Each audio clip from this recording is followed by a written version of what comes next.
Trollord Games. Join the fray.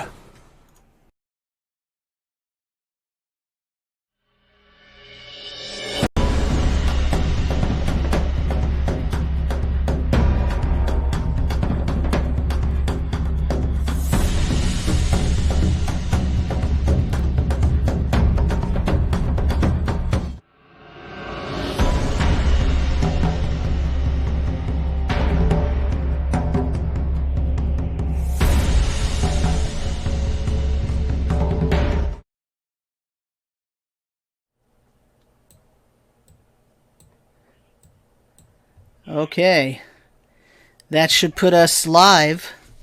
I feel like my audio is really loud at the moment. Yep, it's live. Okay, awesome. And we're live with Pools of Narrheit. Hello, everyone. This is Sam. I am your castle keeper for the evening, and I am here with my awesome players. So let's have them introduce themselves. Let's start with Robert. Oh boy.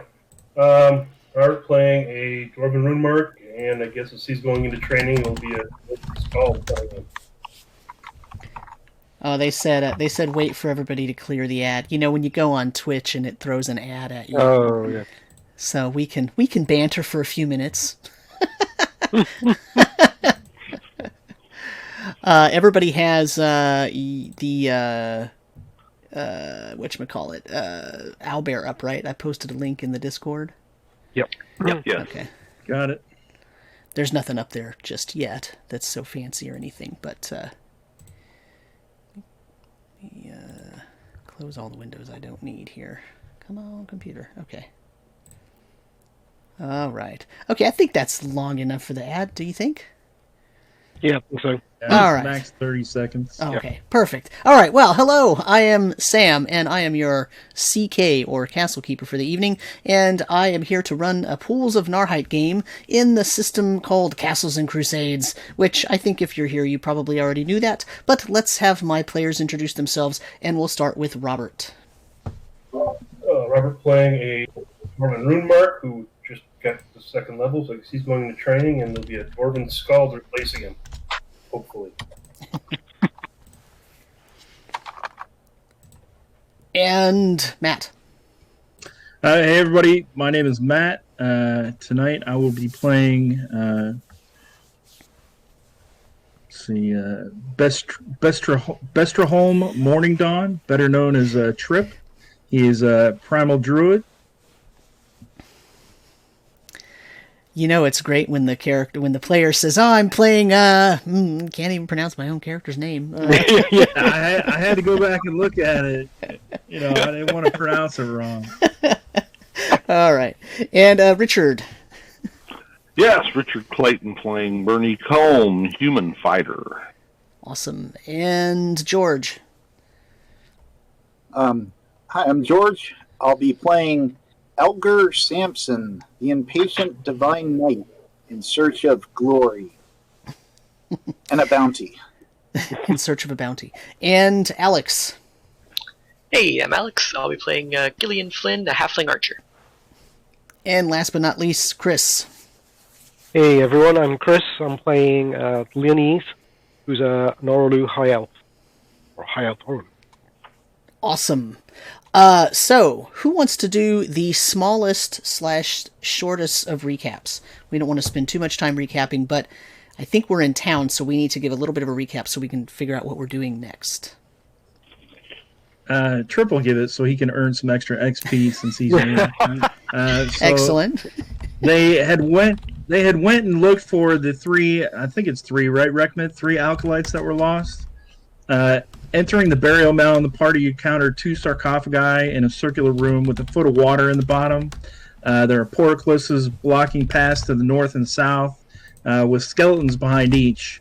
The names written on the sarcophagi were Elroy, and Patricia Branwalther.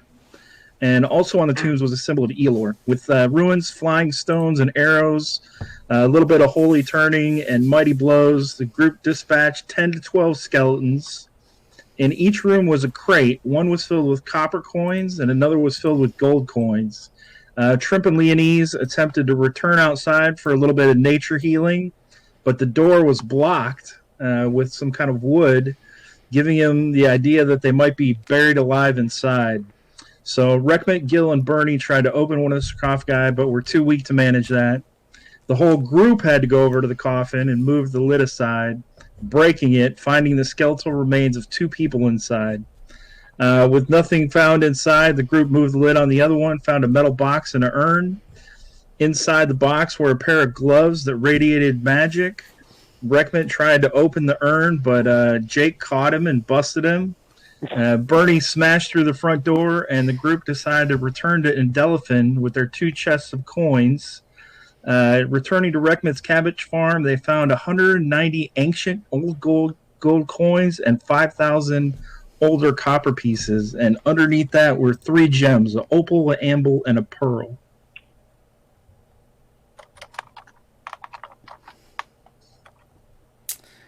All right. So say that again. 190. 190 ancient gold coins. That was how many ancient ones? Okay. I just wanted... And 5,000 older copper pieces. And then we had Gloves of Dexterity, Scroll of Mirror Image, and a Scroll of Floating.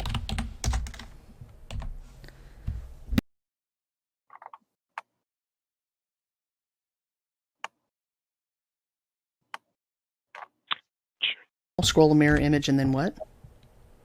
Floating Disc. Oh, Floating Disc, that's right.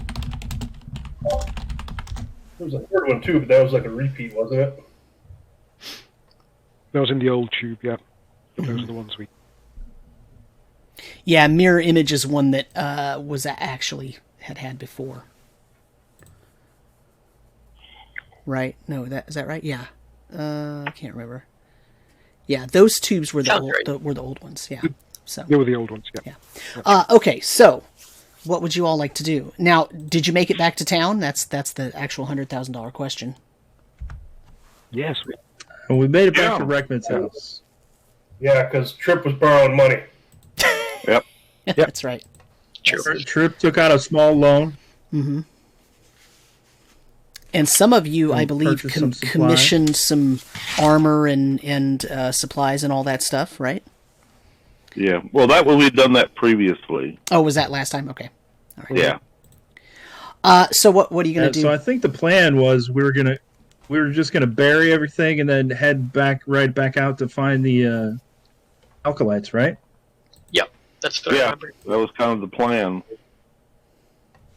Okay. I think we had a couple of people run off here in the interim. Yeah, so they went off to find some training, right? So that actually begs the question. So Trip is with you, and Gil is with you, and Bernie is with you, and Leonise is with you. Is Reckmit there? Reckmit's getting ready to go train, so he was there. Okay. But when you leave again right now for this session, is it going to be Reckmit or is it going to be someone else?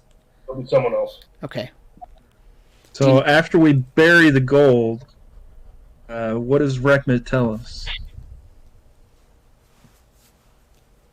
Well, guys, I think I've gotten where I have to right now. I need to go do some studying based on what the things we found. But I think based on what I know of my brother, he might actually be interested because he seems to have a really hankering for Faye. So that Blip dude being tortured and those guys being murdered, you might want to come along and help out while I'm off studying, reading books. Is your brother in town also? He just got back from a camping trip where he was off playing with, I don't know what he plays with. He's weird. Well, he's wonderful. I always approve strengthening the mind and body and training. What can you tell us about your brother? Let's just say we're not alike in any way, shape, or form. Oh dear. He don't get I mean, you might not believe this. That I'm kind of they call me a strange dwarf. So he's more like what you would think of as normal dwarves. If you've ever met any other dwarves, that is. If you haven't, then they're all like me. And that's why I had Garrett come in, and basically, you can tell there's a family resemblance, except that Garrick is 6 inches shorter and twice as wide as Reckman. So he actually looks like a dwarf. Yeah, he's a stout little guy. So Reckmit was actually the tall one then. Yeah, he's like 6 to 8 inches taller than his brother. Okay. He pretty much towers over all his family. That's why they wonder if he's not really a dwarf. Yes, there's something wrong with that boy. Also, for the audience, by the way, we are having a giveaway today on tonight's episode. We are going to give away a free Troller Games PDF, but we're also going to give away 5 GaryCon ethereal badges. That's the word on the street. So there you go. That's the incentive there to keep you here watching us. Other than, of course, the awesome gameplay that you're going to witness, right? So from the CK's perspective, Robert, what is Garrick's class? He's basically a skald. Okay. I probably should have sent this to you. I hadn't had it completely finished. But That's fine. Not a big deal. yeah, it's just gonna be just a skald barbarian. I'll just kill you. It's okay. So that's fine. Then I can create my Dwarven Legionist. Saves all the hassle. His Reckmit's entire family is just okay, so what are you all doing then? So you're sitting here on the Sourbeard homestead, and you've now let Garrick join your team, knowing that Reckmit's going to go off and do whatever he needs to do. You buried your treasure. X marks the spot. Now what? Let's go to town, get some beer, and see if we can find another guy or two to join us on this quest.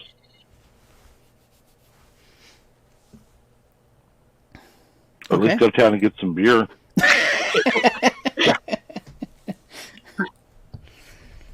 Either one. Yeah, I think probably hang out and sleep for the night and then head out in the morning again. Okay, so you're going to take a day off, basically? Well, we had to travel back, and it's probably late afternoon by the time we got back, and evening by the time we buried everything. Sure, okay. Okay, so you go to town. Are you going to a particular place? Or are you going to go back to your favorite tavern, the Rusty Anchor? Well, somebody else Back to the Rusty Anchor. Yeah. Book a room for the night since I can't sleep at Reckmit's house. Do we have the same barkeep or a different one? Same barkeep. Okay. Yeah, his name is Becker, I believe, is the barkeep. There's a bunch of employees there, but Becker himself was the barkeep. Okay. Okay, Becker. Set me up. Sure. And I want to know if you stupidity about throwing axes in here. You want a whole keg again? Yeah, sure. Why not? Okay, coming right up. No axe throwing. You got to go outside. He runs back into the back.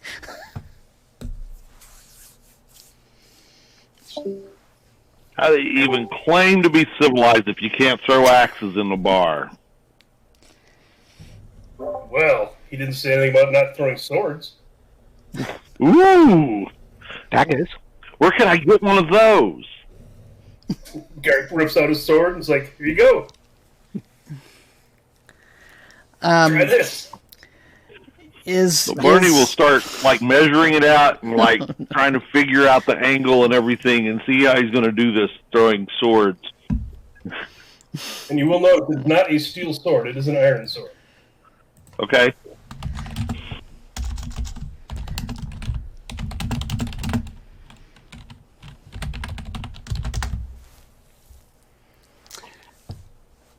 Hold on one second.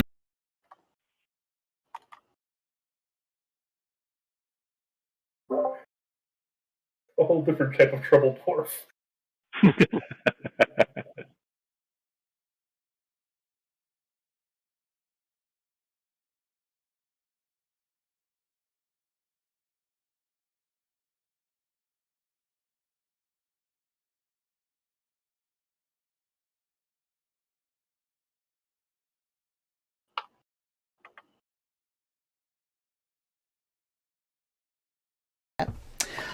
are you actually going to try to throw swords in here? The barmaid is looking, the serving barmaid person, what's her name? You know her name. It is Lucy. Lucy is looking at you with her eyebrow raised, and she's kind of wagging her finger at Bernie. She says, "You know better, Bernie. You know better." Hey, he said we couldn't throw axes. Or swords. He did not say or sword. I'm saying it now. No sword throwing. We don't want to hurt our other patrons. You think my aim's that bad I'd actually hit somebody? Yes. I wouldn't worry, because he never does in the field.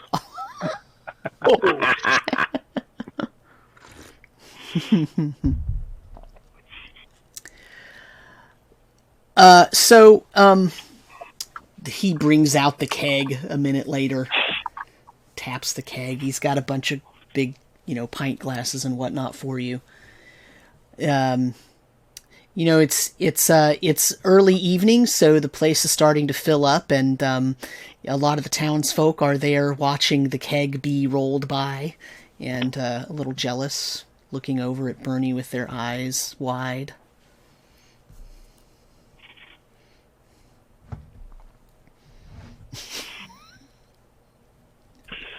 Well, let's get the keg tapped, and everybody gets some. Bye. Help yourself, folks. Your cheers go up. Yay! All right. People start crowding around. One of those. Yeah, go ahead. Jake is going to go over and meet up with a companion of his that just came in, and bring him over to the party and introduce him as Elgar of St. Luther, also known as Elgar the Impatient. And we will introduce him as a member of the Church of St. Luther. On game terms, he would be a divine knight. And he is in search of a necromancer in the area, as overlay onto the party. Sent to help the party. And it's at this point that Jake will mention that he is required to go to the Church of St. Luther on some business as well. Leaving you with Elgar the Impatient, who is a very tall individual. He's tall, muscular, and about 32 years old, in search of justice. His motto is basically "Don't overthink it." And he's tall, has blonde hair and a ponytail, and a longer blonde beard wrapped up in a braid. He has tattoos down his arm, his left arm, and one on the left side of his face of St. Luther. Yeah. And a tattoo. He's like, "Well met, my friend." A tattoo down the side of his face of what St. Luther looks like? Is that, or is it like the symbol of St. Luther? The symbol of St. Luther. Okay. And he will start partaking in the beer, the ale. Welcome. Like the tattoo. It is my commitment to my faith. Yeah, it's really committed to your faith, all right. No, my faith, I said. See, my faith.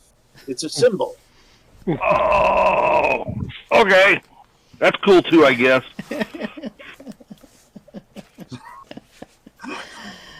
Commitment to my I'm gonna keep buying Elgar rounds of drinks all night long.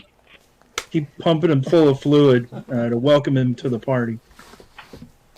Elgar shall partake in this and accept the challenge as needed. I'm going to pull a symbol of St. Luther so you can all see what it looks like here.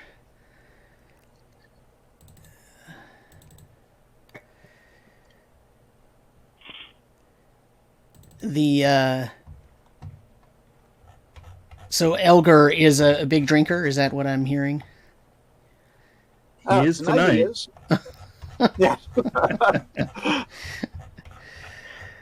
It's a good day then, I guess.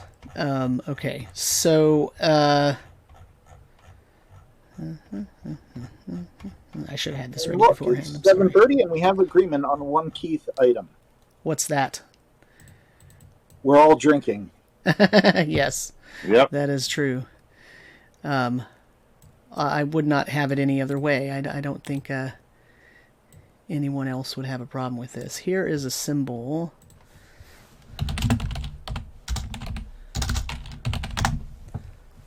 This is, oh, you know what? I can do it like this.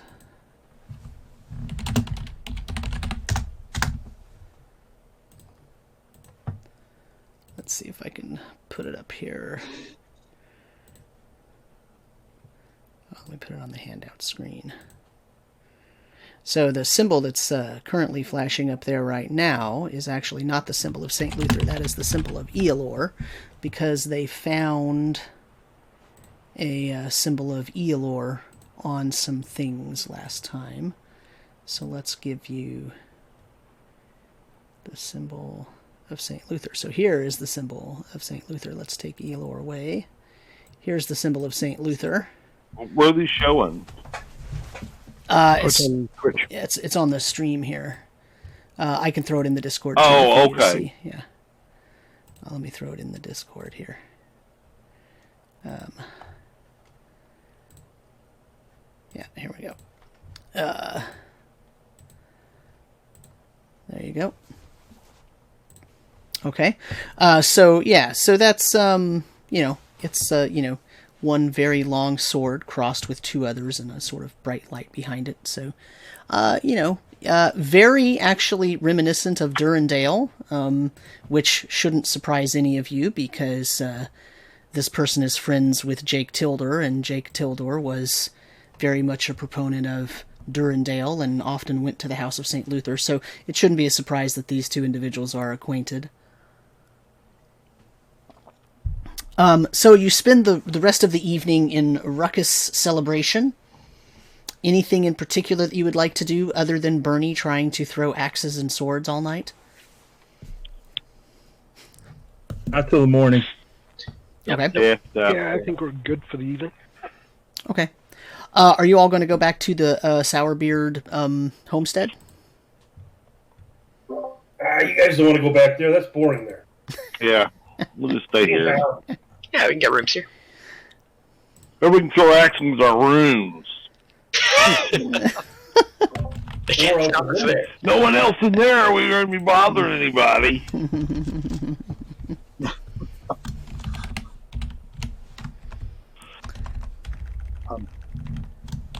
So, Trip, where do I end up at? Aren't you helping me with this? I need to know if Elgar passes out or not, is what I need to know.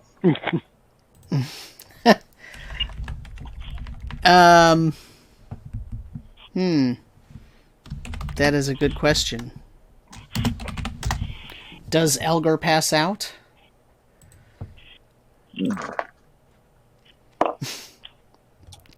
No, he's just merry all night. He might have a few issues, but he makes it through the night, I believe. Nice. Okay. Doesn't get all pious or something as he tries to convert everybody. Oh. No, I'm just telling you everything that you don't know about you. Furthermore, Did you know? Nice. Okay, so... All right. You guys are the best friends. I love all you guys. You're so awesome. What's your name again? Yeah. So Trip has not been drinking as much all night, so he could wake up earlier. And as soon as he wakes up, he's going to keep an eye on Elgar. And as soon as Elgar wakes up, he's going to cast I don't even, man, that spell is so hard to say. Prestidigitation. Prestidigitation. And I would like a tattoo to appear on Elgar's back that says "I love Luther." Kind of like right above his waist level. How long will that last? It'll last long enough to be funny, but let's see. The spell will last for 1 hour. Okay. Now it's on his back, And, so he can't necessarily see it himself. Yeah. Exactly. So as soon as he wakes up, I'm going to be like, Elgar, how do you feel, my friend? Oh, I'm feeling quite fine. The gods are with us today. After our bout of drinking last night, you were feeling quite rowdy, and we went to find a tattoo artist in town. You have some new ink on your back, I believe. Oh, that is fine. How do you think I got this? It's very lovely. It says "I love Luther" right above your ass. Oh. Did you put it there? Oh, I did not. I don't have that kind of skill. What? Ah. So, what is it that you do in the party? Oh, I'm the nature expert, of course. But now that you mention it, I am looking for something. Is it something you haven't found? It is something I haven't found. I come from the north. I've heard rumor of a... hold on here. I come from the north, a place called Dalgrove, near Plenisic. I've heard of a group of trolls who have a Mortius staff that they're trying to corrupt, and I cannot allow this to happen. A bunch of trolls are looking for a staff. No, they have the staff already. It's a Mortius staff. It's from a great tree. You've heard of Yudreska, the Tree of Life. Yes, it's similar to that. It's very sacred in our religion. Well, let's go get it. It would be great, but we're currently looking for 3 lost alkalites. Ah. Yes, I recall that too. We can do it all, though. Yes. Let me get my armor and my sword, my mace and my bow, and give me a good hour or so, and I'll be ready to hit the door.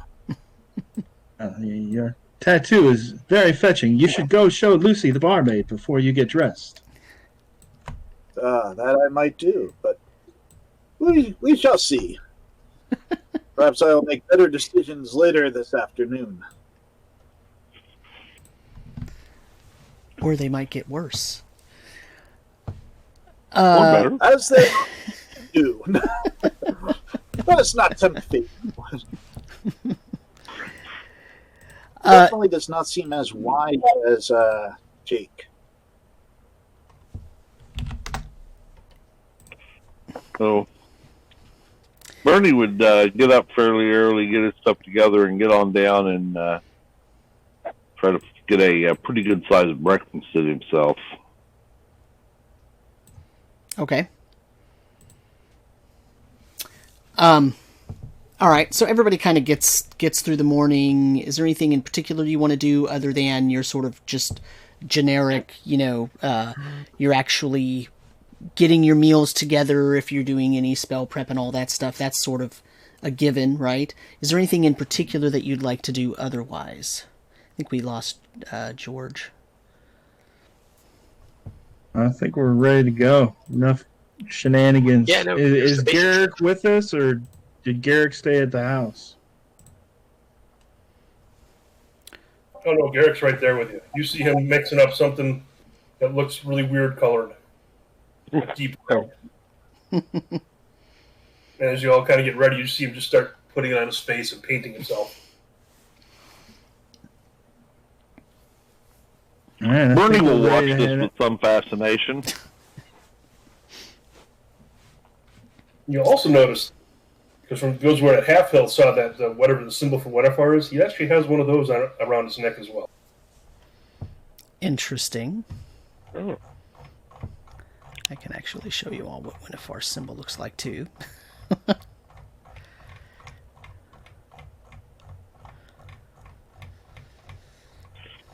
By the cobbler's ass, I've never seen such a strange tradition, young dwarf. What's that be all about? Oh, this is my preparations. Ah, From what I've heard from my I've heard of them. little brother, he said you guys getting little scraps, some scrapes, and that's what I'm looking forward to. Ah, yep, that we do. Well, He'll pat his axe.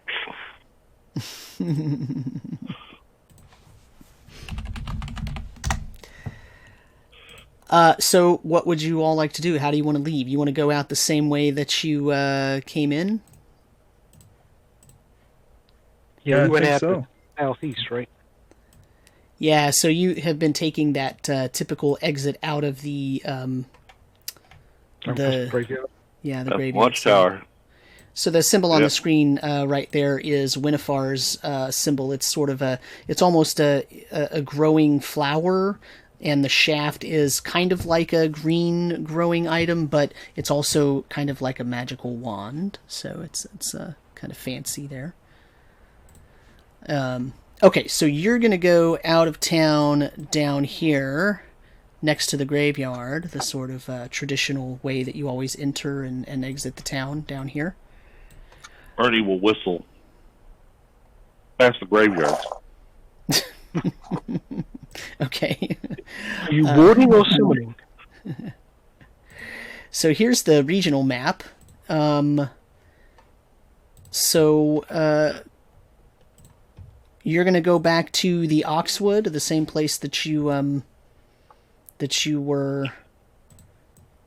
were going to last time. So what we have here is, remember, the blue dotted lines are all of the directions where you had been. Let me go back to the game screen here for the audience, where you had been following those tracks, remember, and they went off on these blue dotted lines. Yeah. And the red one is the one that you had gone to last. In other words, that was your last one that you followed. That's the one that you dug out and went into. Right. Well, I would say go back. Let's head back for that junction where they all split up and pick another trail. Yeah, how about we head kind of the northwest one? Yeah, kind of the next one up. Next one up. So, whoops. So like. Do we want to go back to the hill and see if there's any change, or? And so, I mean, we'll fill Edgar and Garrick in on our adventures thus far. Tell them everything we found. All these signs of Narrheit. And these are the ones that were torturing those Fae? Yes. Well, find some for me. We may find I'll go wherever you want me to go for them. Let's go. You got payback. Okay, so does everybody agree that that purple line is the one that you're entering or looking for? It's as good as any. Yeah, Sounds good. Okay. Trip is going to look and see if there's any. Like, we already know that there was like goblin skeletons out there. I'm going to keep my eyes on the trees because that's where a couple were hiding before. Mm-hmm. But I'm going to try to look at the path, see if I can judge what kind of numbers, if there's any human footprints. Okay. Do you want to give me a wisdom check? I think I'll do a Sure wisdom do. check for you. Oh, man. First die roll is a 5, so that's going to be a 7 prime. You know, you do see tracks, but you can't really tell what they are. They kind of look similar to the tracks that you saw last time, but you can't tell the direction. You can't tell how many. They just look like bare skeleton feet about the size of goblins. They're so trampled over by now that you can't tell. But anybody who's watching can see that Chuck popped onto the screen, and Chuck would actually like to speak to everyone real quick. So let's interrupt for a moment from Chuck, representative of Troll Lord Games. Hello, everybody. So I just wanted to thank everybody for coming out tonight. This is our last night before Gary Con. We're going to be giving away some badges, and then everybody's in the channel at the end whenever we do the little, typically he does a wrap-up for about 20-30 minutes. They talk about what happened and that kind of stuff. I'm going to give away a free PDF to everybody in the channel then. So hang out to the end so you can get the free PDF. We'd really appreciate it.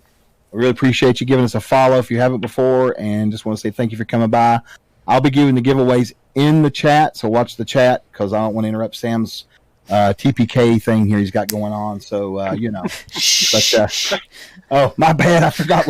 Is it, am I live? No. So, but, yeah.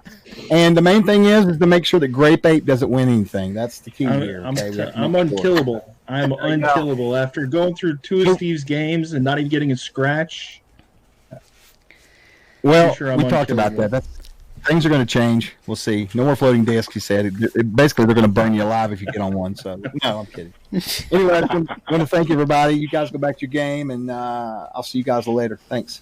All right. Thanks, Chuck. All right. Thank you. Matt, I only have one thing to say. Challenge accepted. Didn't you learn we were feeling pretty good though? People almost died. Immediately. I did say I was watching the trees, right? Yes. You don't see anything up there either. So, you know, the tracks that you were following last time were relatively easy to follow. In the forest, while dense, you were in an area that was basically next to where the actual road is, the trade road there that heads down to the glades. But this second path that you're taking is a lot denser. The woods are much more full of bramble. There are a lot of sections where you basically get blocked off and you kind of have to go around a large outcropping of brambles and thorny pieces in order to easily travel through. And it takes you quite a bit longer to travel the mere, 3/4 of a mile that you travel. But eventually you come to a smaller clearing, and it looks like there is a low mound of dirt in the middle of the clearing. The clearing looks to be about only about 20 feet in diameter. It's much smaller than the last one. And the mound of dirt is also much smaller. But it looks well tended, just like the last one looked. Okay. Oh, another burial mound, perhaps. That's what I'm thinking. Well, Druid, I think you got a good idea. Let's make a round around this clearing and check out the trees in the area to see where the skeletons may come from or where they are.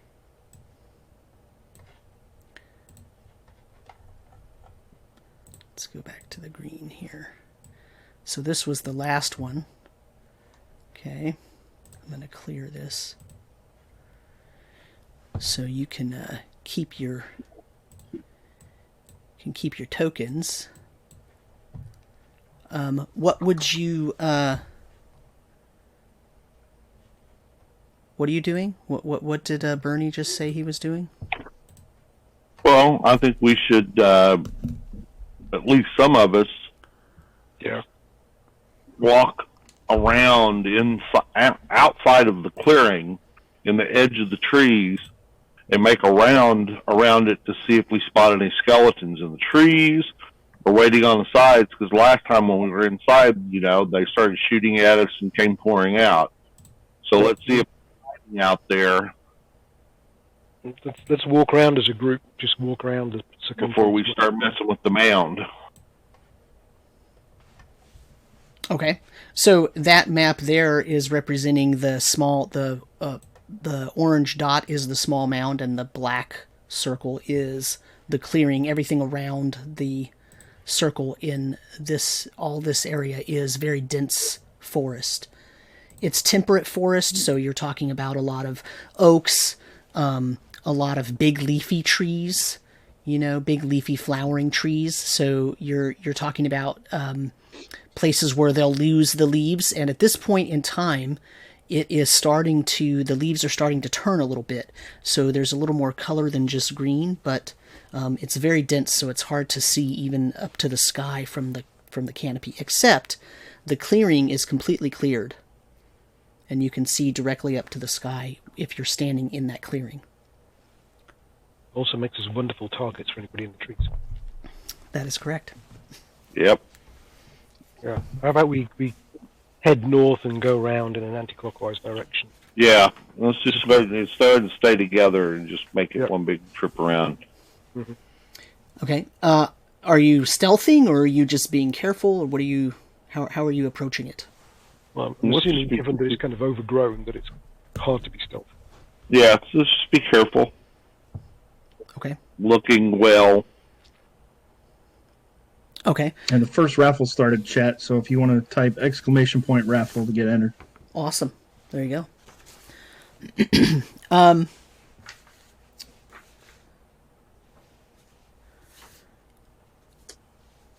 Somebody roll me a d6. Okay, I got a 2. Okay. Okay. Thank you.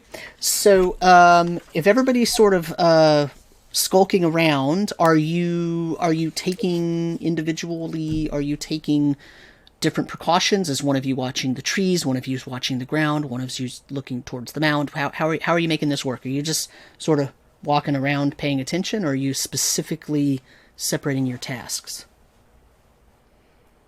Linny's will look up towards the top of the trees. Okay. Gil, we keep have an eye on the mound.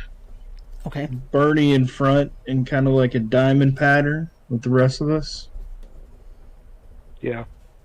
Garrick is going to inch up right next to Bernie, like he's trying to get in front of him. And he's going to be up in front of everything. Okay. He'll be checking like the ground and the bottoms, the bases of the trees and stuff. Okay. What about Trip? Elgar will be trying to look. Oh, sorry. Go ahead. Go ahead, Trip. Go ahead, Elgar. I'll be looking in towards the mound as best as possible, Okay. and a short bow in hand. All right.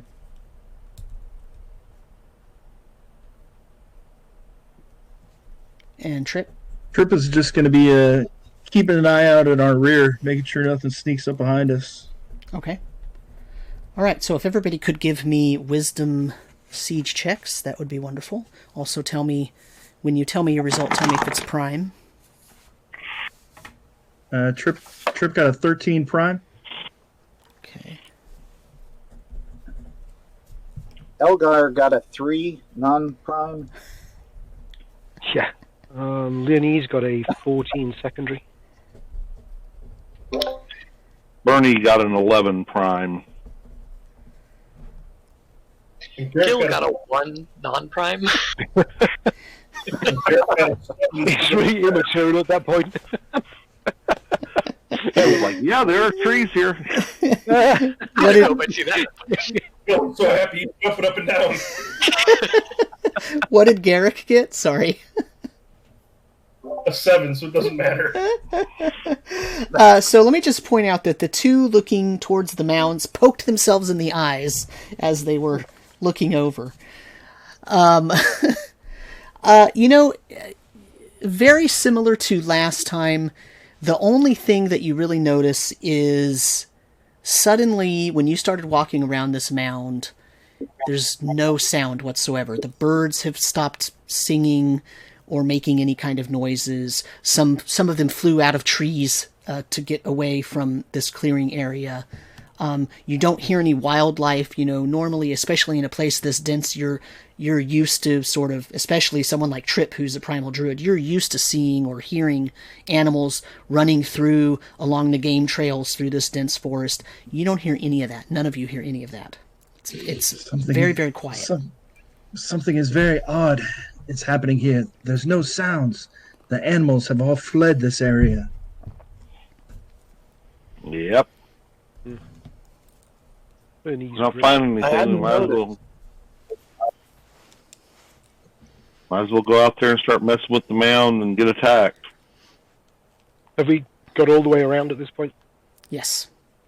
Okay. Well, let's maybe spread out and go to the mound. Yep. Okay. How are you going to... I'm going to take my shovel out before we even start out there. Okay. All right. We probably want to be more like in a line going out at this point. Did you guys get ambushed last time? Yeah, we did. But we have just walked around. All right. There were skeleton goblins in the tree. How about I sit in the tree line as you guys go out there so I can attack them? Because I don't throw things. Okay. I like to jump in their face. So if they come out, I'll flank them. Well, it's a much better way with these skeletons. The arrows don't seem to have much effect on them. Right. I don't know what they're talking Speaking about. That's something, let me go run it over. Speaking of throwing things, Samuel, I'm going to find 3 nice palm-sized stones and cast magic stones on my 3 stones real quick. Okay. Yeah, I'm going to have my mace ready as well. Hammer, brace in one hand and shovel in the other.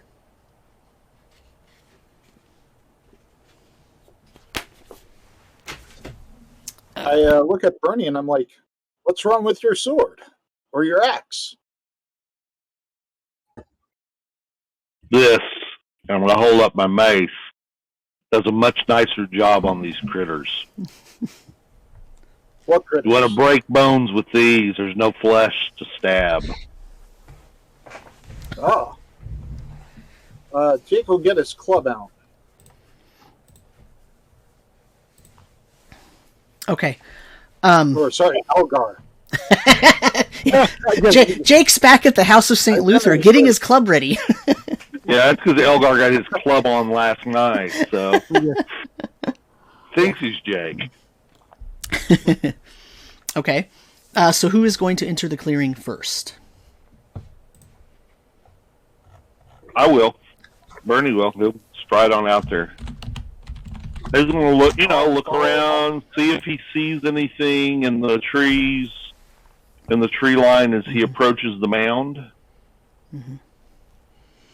As he gets closer, he'll look at the mound itself. If he doesn't see anything, he'll start to look and see if there's a worn patch like at the other one. So you don't see anything in the trees. There is no worn patch, but you can see on top of the mound where there is a section about 5 foot by 5 foot where the dirt has kind of sunken in as if there's a sinkhole under it or something. Okay. Bernie will, testing it to make sure the whole thing's not going to collapse and work out to that and start digging. Okay. You put your shovel in there and you immediately hit something solid. Okay. So I'm going to clear it out as quickly as I can. Okay. Does it sound like wood or iron? Sounds like wood. Okay. Viennese would have moved in to give him some support in case anything rushes him. Okay. So if there's... If I can get to the edge of it, I'm going to pull the wood out.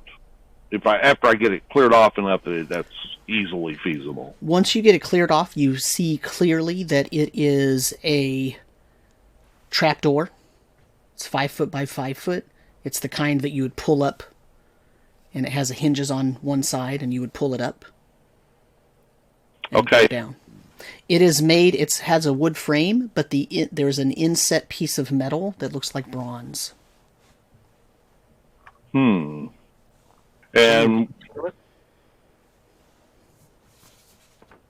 Say that again. So is there any writing on it? There is no writing, but there is. Nope, no writing. Not even a stamp or anything. Just a flat bronze plate. flat bronze plate. I mean, just like a plate on the door, like a latch or a handle or a...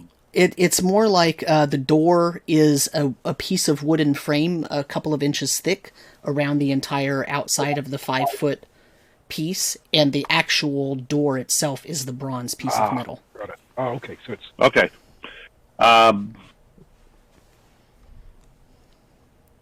Well, let's open the door. Okay.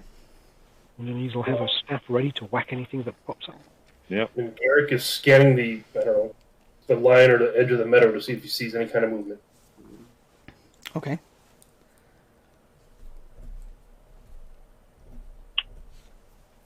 What is Gil doing? Gil is going to be looking at the kind of opposite end of the clearing that Garrick is looking at. Oh, he's probably still kind of rubbing his eyes from where he whacked him looking at the mount. Okay. No one sees anything still. It's very, very quiet. In fact, it's so quiet that when Bernie opens the trap door and it kind of squeaks, goes, that feels really, really loud to you because it's so quiet otherwise. Bernie, when you open that door, you see that there is a set of stone steps down. Okay. Very similar to the last set. They're sort of tall and narrow. Okay. So it's a little bit misleading. They look like they only go down about 10 or 15 feet, but because the stair heights are an odd height, it's really hard to tell from this distance and because it's dark down there. Okay, Leonise, you ready? Yep. Okay, I'm going to start down, and when I get in about waist deep, I'm going to take the shovel, and if I can jam it into the back of that door, I'm going to pop that thing right off the hinges. Okay. And I'm... You want to give me a strength check? Sure. Ooh, no. I rolled a 1, so it's like a 6 or something, but it doesn't matter. Your shovel is now stuck in between the two hinges of the door. Okay. Oh, that might be effective. Yeah, at least that'll work. close. So that's one way to keep it closed. Keep it open. Just mind your head as you're going down. Yeah. Mm-hmm. So, light a torch, then, Okay. and head on down into the depths below. What's Elgar doing? He's going to try to follow along with Bernie, unless Leonise tells him otherwise. Okay. So, what's your marching order then going down there? Bernie's first, then Elgar, then Leonise, or Bernie, Leonise, then Elgar? Probably He doesn't know the party order, so. Leonise, if you want to go first, that's fine. Yeah. So it'll be Leonise will go behind Bernie. Okay. Because we can only go one. It's narrow, right? It's narrow. It's only 5. The steps are the passageway down through the door is only 5 feet wide.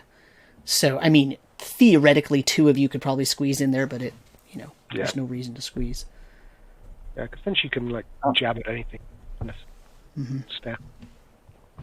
I will wait for the little ones to go next. What's everyone else doing outside? So Bernie, Leonise, and Elgar are going in. Is everyone else sort of converging on the opening, or are you staying back, or what's happening? I'm going to glance toward the tree line one more time, and then descend into the depths. Okay. Come on, little trip. Scanning. Seeing as Garrett can't get to the front, he's going to kind of wait till the end and hope something comes at him from behind.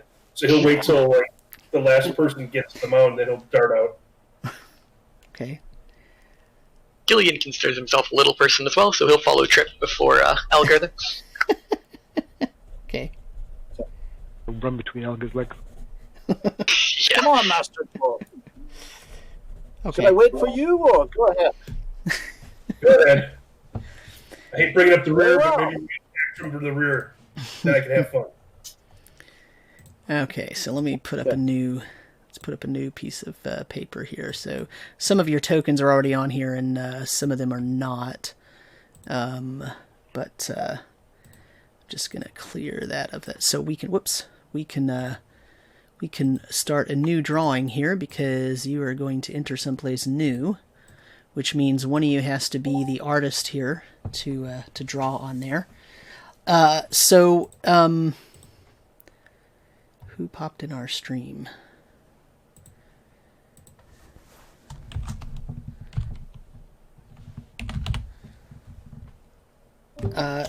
Yeah. If you, I don't know if you want to nominate someone to draw the map there for you, but I will tell you what you see as you start walking down. Bernie, as you descend the steps, the room itself opens out into a roughly square room that is about 25 feet by 25 feet, but it has rounded corners. Okay. And there, in the middle of the north, east, and west walls, there is a 10-foot passage, 5-foot wide passage that comes. Oh, you know what? No, I'm lying. So it is very much larger. It is. I was looking at the squares on this map are 5 feet, but my map that I have here I drew with 10-foot squares because I'm like that. So this room is actually huge. It is 50 by 50. Okay. Wow. But with rounded corners. It's a 50 by 50 foot square with rounded corners. And in the middle of the north, south, and east walls, there is a 10-foot wide passageway. It's more like this. If you use a line, here's what you get. You get something like this.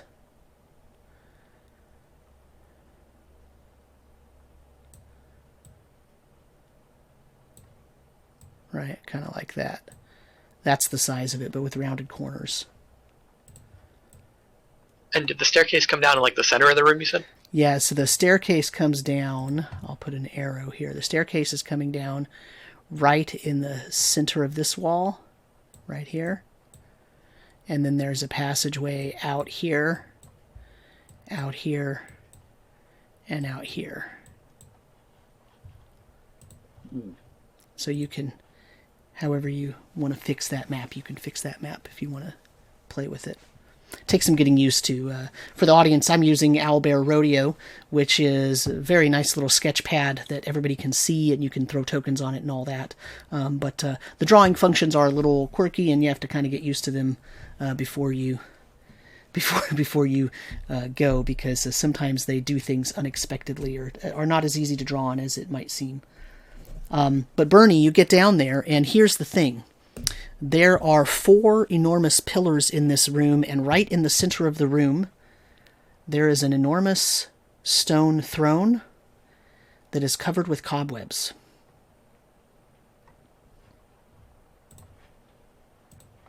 Okay. So I want to walk over to the throne.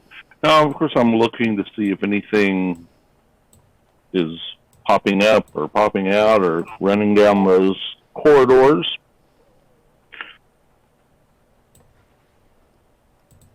As you move up to that, Leonese will move to the northern corridor to listen. Oh. See if anything's coming down there. Okay.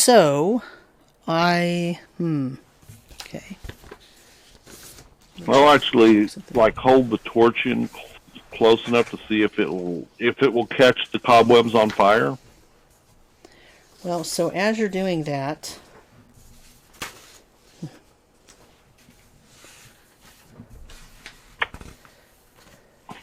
I've got the torch in my left hand, mace in my right hand. So Rubber them and burn them, all in one go. So what I need from, let's see, who walked into the room? Lenice walked all the way over there. Bernie is standing, it looks like, in front of the throne. So here's what I need. Let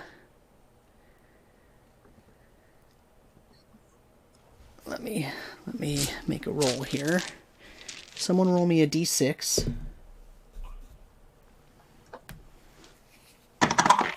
I got a 6. I got a 6. Okay, so as Bernie, as you're thinking of sort of putting the torch out and trying to set those webs on fire, Yeah. you notice there are a couple of very thin, almost imperceptible strings going all the way up to the ceiling. And as your eyes are starting to sort of follow those, just instinctively, you see movement on the ceiling. And now we roll initiative. Oh, wonderful. So, initiative, I think it's Leonice's turn if we're still going in order Yep, from last week. we're still doing side initiative, so... Okay. Gets a 7. And I got a 6, which means you all win. So if you happen to look up what you see, I'm just going to throw some generic tokens on here. What you see is, oh, that's a nice token right there. Critters on the ceiling, guys. You see critters on the ceiling. You see this one here, I'm going to label number 1. You see this one here, sitting almost directly above the throne, which is number 2. These are very large creatures with, looks like 8 legs each. I'm sure that's shocking to you. Oh my. They are, I mean, they are, I say large. They're not large in the mechanical sense in terms of the game. They don't take up that much space, but they are large compared to a regular sort of generic spider that you might run into. So they are technically medium size, but they are very freaking large spiders. Yes. How tall is the ceiling? Ceiling is 20 feet tall, but it's actually hard to tell that because there's so much web up top that these spiders are only about 10, maybe 12 feet away from you. So even though you could tell that the ceiling goes up higher, but the ceiling is actually very close to the ground. This isn't the other one that you were in last time. You went down quite a bit before you got into the chambers. Here, you can tell that this ceiling is probably only a foot deep from the actual outside ground. Okay? But there's so much cobweb up here, there's so much webbing, that these spiders are a lot closer to you than the 20 feet above, because you came down the stairs about 20 feet. So what would you like to do? Leonese will shoot a bow at number 1.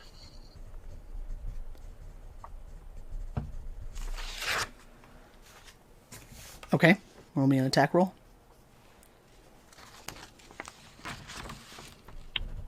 So that's an 8 in total. That's not going to hit. Yep.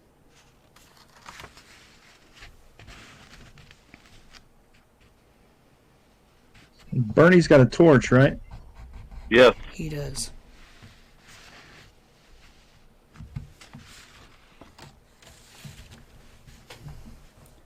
So that was Leonice. Who's next? Yep. Bernie? You going to try to Okay. burn it? Yeah. I'm going to do that. And, yeah, see if that'll catch it on fire.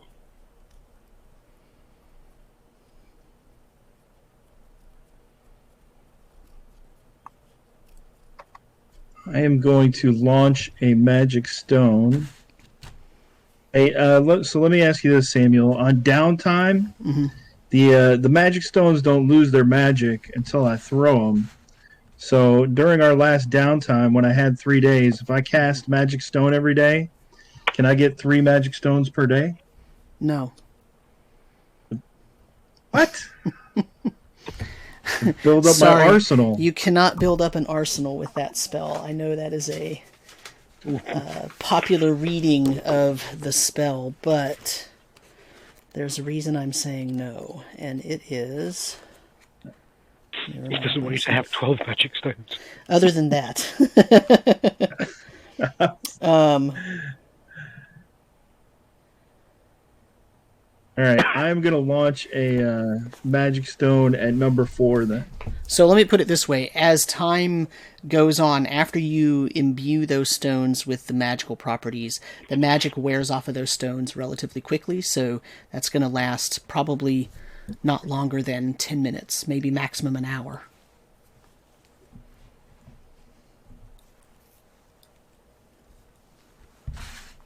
I know it doesn't say that specifically in the spell description, so, but that's, yeah. So what did you Gotcha. do? You're throwing one at which I'm one? launching at number 4. Okay. And what's your attack roll? Attack roll is 6 on the dice. It's going to be an 8 total. Yeah, nope. Goes off and bounces around into the spider webs. Gil, Elgar, and Garrick. Elgar is going to throw a bless spell on the party Okay. to give everyone, I believe, a +1 to hit. Mm-hmm. Nice. Okay. Elgar, when you're going to bless the party, you should do that first. Well, it's a problem with party initiative, my friend. Don't worry about it. Garrick's going to charge up and jump up and try to hit that spider Okay. with his broadsword. How tall is Garrick? 5 foot, 4'11". Okay. Give me a Just swinging it air. give me a strength check. Strength check. I don't have his stuff memorized.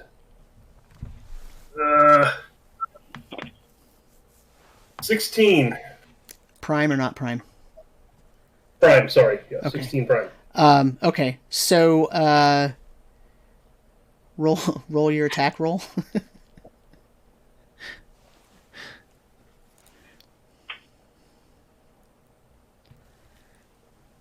$16. Okay, that's gonna hit. Go ahead. Oh, yes, and as he's leaping in the air, he's like, so he's over anxious, and he's letting out a big old scream.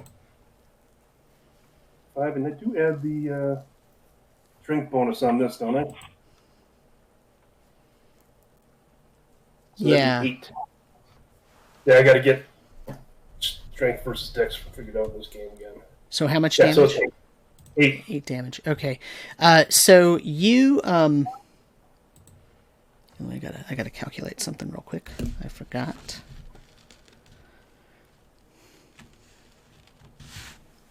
He's dwarf leaping through the air trying to smack at stuff. Yeah. Dwarf. Quit running away. All right, so Garrick's a go-getter though. He's getting the stuff done, huh? Not holding back. He's a wannabe ballet dancer. Finish son. I'm gonna first grace. I'll chop you to little pieces. Lunch. Okay, and that was number 4. Okay. And you did 8 damage. Okay. You jump up there and you swing your sword and you're barely able to hit that thing's abdomen, and you can tell that you sliced into it, but it does not shrink away from you. Gil, you are the last one up. Gil will also take a shot at number 4, being Okay. careful to avoid the flying dwarf here. We've been waiting to see Gil's archery skills. And you're going to be waiting a little bit longer. That was an 8 total.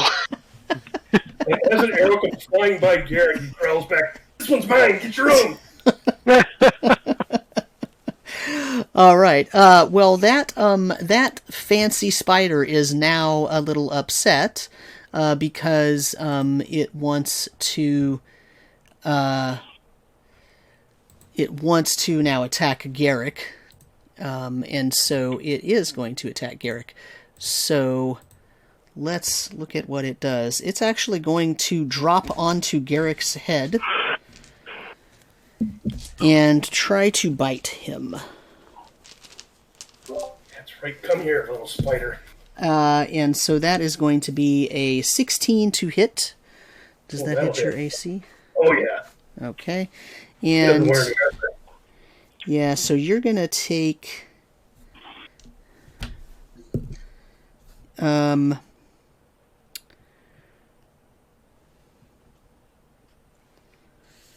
damage, but I need you to make me a Constitution saving throw. He rolled a 19. Let me check his. 21. Okay. And prime. Yeah, he's a strength and constitution dwarf. Okay. And you are going to take... need to dump my dice out. Can't find them all. Here we go. You're going to take 1 more damage from poison. Well, that's better than going, I need to dump more dice out because I need more damage dice. Meanwhile, this one, number 2, sort of moves over and is going to drop onto Bernie's head and attack him. And it tries to bite Bernie, and I also rolled a 16. Does that hit your AC? Yes, that hits me. Alrighty. You are going to take 5 damage, and then I need a Constitution saving throw from you. Okay. Say 14 non-prime. Okay. You take 4 poison damage, and you are now paralyzed. Okay, I'm down as well. I'm on top of that. Bernie falls down and has a giant spider on top of him. How much damage did you take, Bernie? 9 points. Ooh. Yeah, it's pretty rough.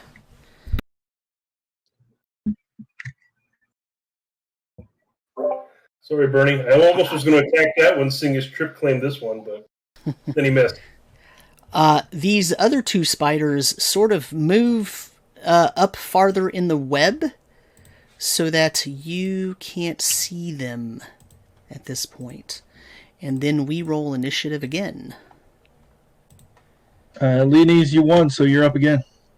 And I'm up again, right? Only a 3, that's fine. Well, you're in luck because I rolled a 1. Oh, there you go. So, round number 2. Round number 2, you cannot see Spider 1 or Spider 3. Spider 2 is on top of Bernie, who fell down. Spider 4 has been injured and is leaking goo and lymph and blood out of it, but is still alive and fighting with Garrick. What would you all like to do? Oh, Garrick. Remind me if applying bandages will save Bernie's life. It possibly could, because bandages are going to give you... It stops him bleeding out, which is the key thing. Yeah, so it's going to... if you apply it within 4 rounds of the wound, he's going to heal 1d2 points of damage.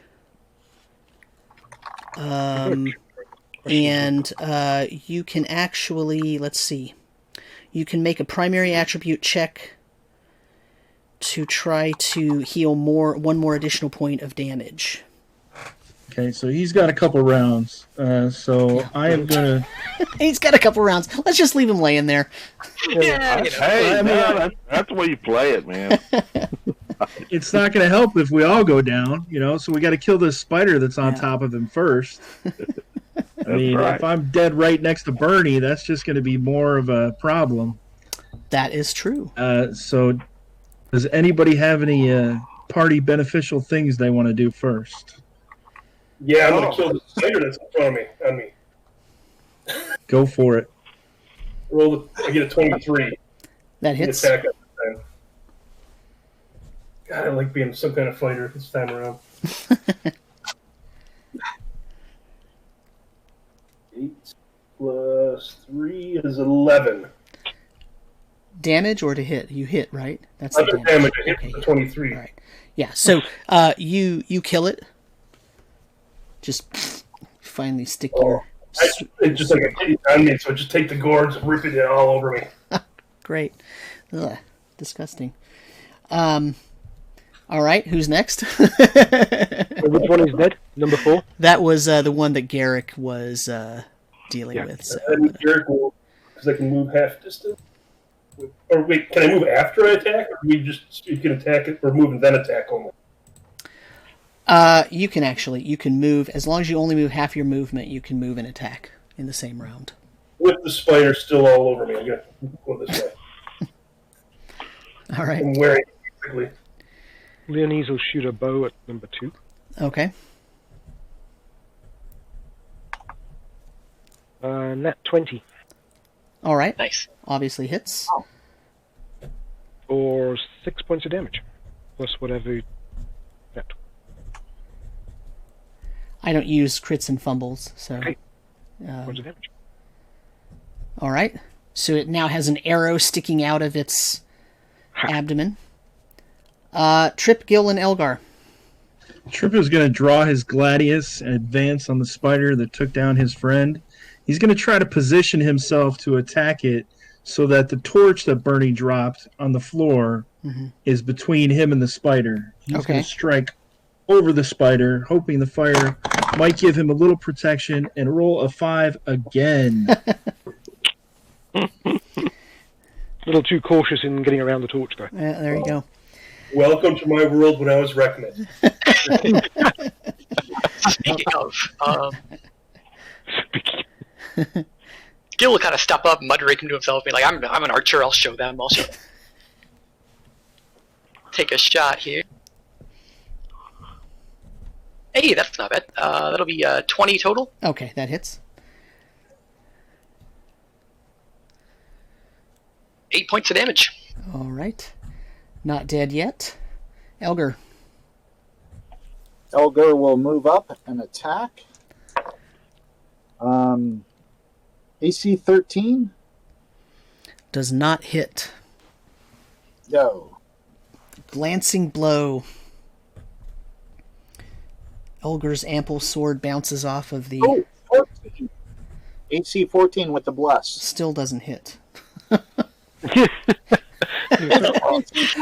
but when the glancing blow hit, there was a nice loud ding that rang out. Coming more of them.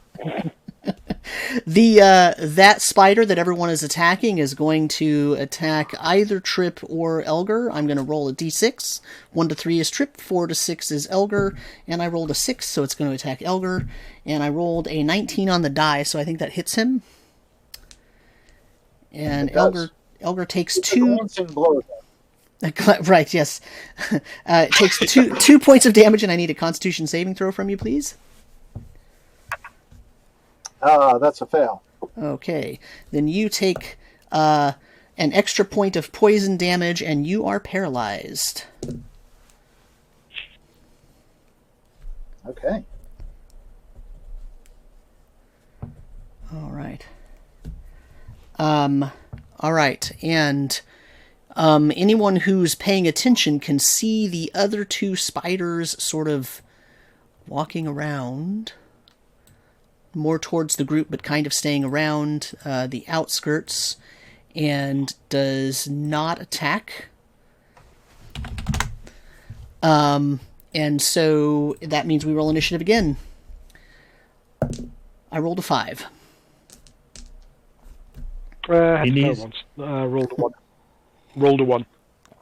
Okay, well, that spider that just paralyzed Elgar is going to try to attack Trip, and I rolled a 19 on the die. Again, I think that hits Trip. Trip takes 2 damage. It barely hits Trip. Trip takes 2 damage. And I need a Constitution saving throw. Constitution saving throw is 3 on the dice. That's going to be 4 total. Yeah, you take 4 points of poison damage, and you are paralyzed. Yeah. Dropping like flies. I know it. So now the rest of you are up. Okay, so who's all paralyzed there? Is Trip actually down or just paralyzed? Trip is not down. He's bleeding profusely, though, Okay. from these puncture wounds in his small body. Leonese misses with her arrow. She's trying to avoid her friends. Okay, Leonese misses. Gil. Oh no, it's Garrick. Gil. Garrick, you going first? Okay. Oh, he's charging in. He's like whoever's in the way over him, push him through paralyzed, he knocks him out of the way. Or just whatever it takes.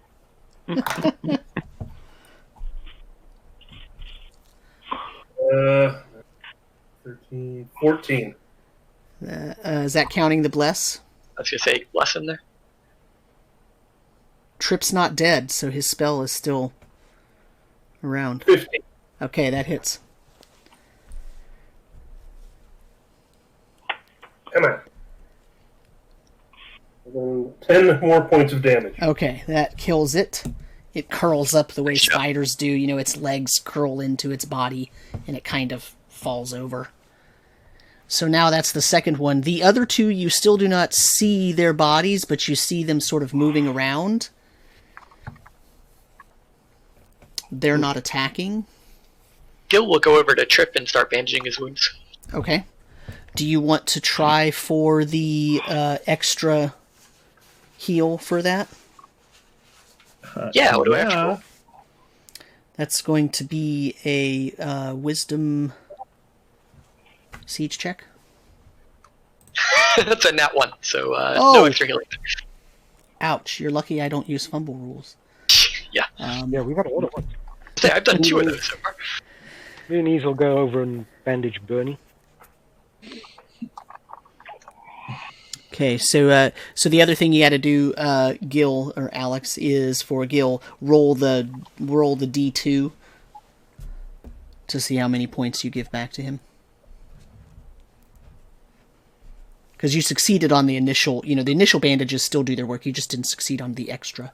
On the extra, right? So that'll be 2 points. Okay. And then, Leonese, Right. you're bandaging someone else?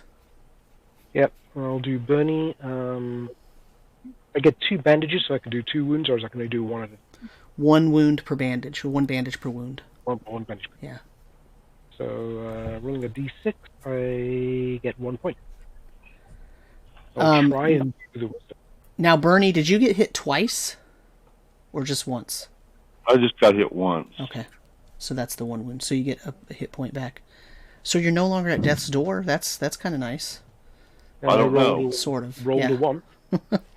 A 1 would leave me at -1. Okay. Yeah, but you're not bleeding out. But you're not bleeding out, yeah. You're not going to lose hit points every time unless something damages you at this point. Okay. So here's the thing. Bernie's paralyzed, even if healed. Trip is paralyzed. Elgar's paralyzed. Leonese will take one of the potions she has and feed it to actually probably Elgar. He's the least. So she has the one that looked like a dripping tooth, the tooth dripping, the neutralized poison. Okay. I'll let you give that to Elgar. You're giving it to Elgar? Okay. Good. You force feed that down Elgar's throat, and in about 10 seconds, Elgar, your feeling starts coming back. You're no longer paralyzed. You have that pins and needles feeling, like after your limbs have been asleep and they're waking up. It's very uncomfortable, but it's better than being paralyzed. I mumble and grumble as I stumble and get up to my feet.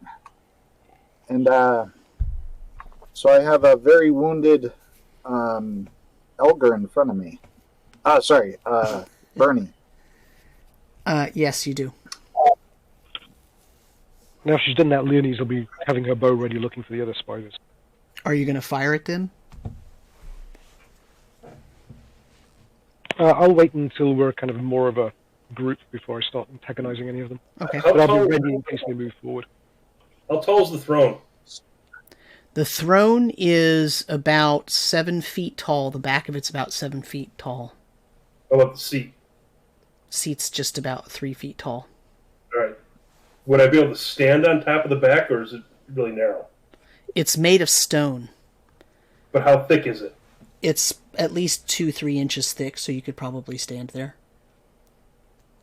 He's going to definitely... yeah, okay. Garrick's going to try and crawl up on there and just start yelling at those spiders, trying to get them to come to him. At their webs, trying to tick them off. You're cutting their webs, or you've got the torch and you're trying to burn them? I didn't think about grabbing the torch, so I would just say he's swinging out with the sword. Okay. Cut out, the ones you saw the lines going up back in there. He's going to try and cut those things. Okay. Roll me a dexterity siege check, please.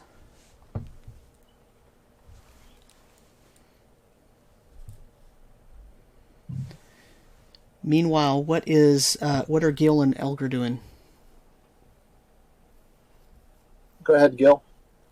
Gil's got his bow out, is looking at the spiders like Leonis is here, but seeing that Garrick's hopped up, I'll call out, do you want the torch? I can chuck it up to you.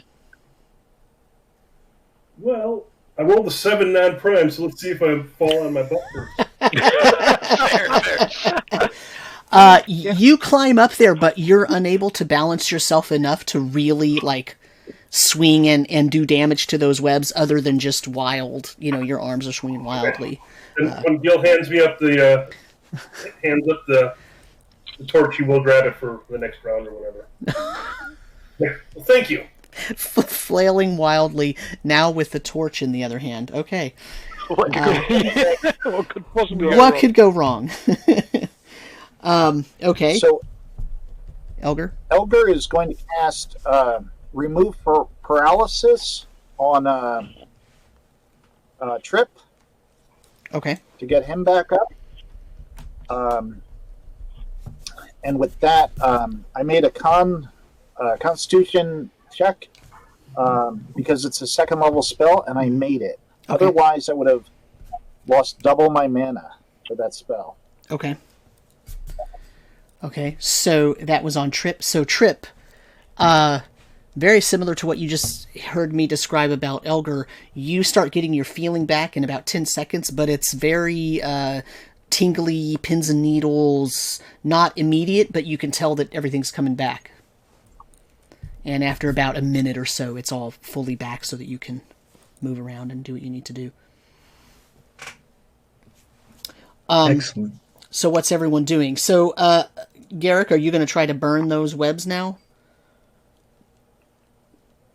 Oh, he walked away from his computer. Yeah, he stepped out. Yeah. Okay, well, while he is up there, you see him trying to balance on the back of this stone throne. And he's having a hard time, and he keeps moving his arms, both of which have something in them, but he's not quite hitting the webs because he's trying to balance. So while he's doing that, what is everyone else doing? Sort of lying prone. Poor Bernie's still paralyzed. All right. Can I put one foot down on the arm of the throne and get a little better balance? Okay. And I know then, we can't. We're too short to go all the way to the seat. okay. And then I will not try to burn the webs. Garrick will burn the webs. Okay. Are you going to try to hold the torch to them, or are you going to, throw it up into the webs? This round, I'm going to hold it up to him. Okay. Give him the idea that next round I'm going to throw it. Because All right. it's taking too long. What's everyone else doing? I'm going to cast Earthly Essence on Bernie. Okay. What's that going to do for him? That is going to heal him. Yeah, let me get to it real quick.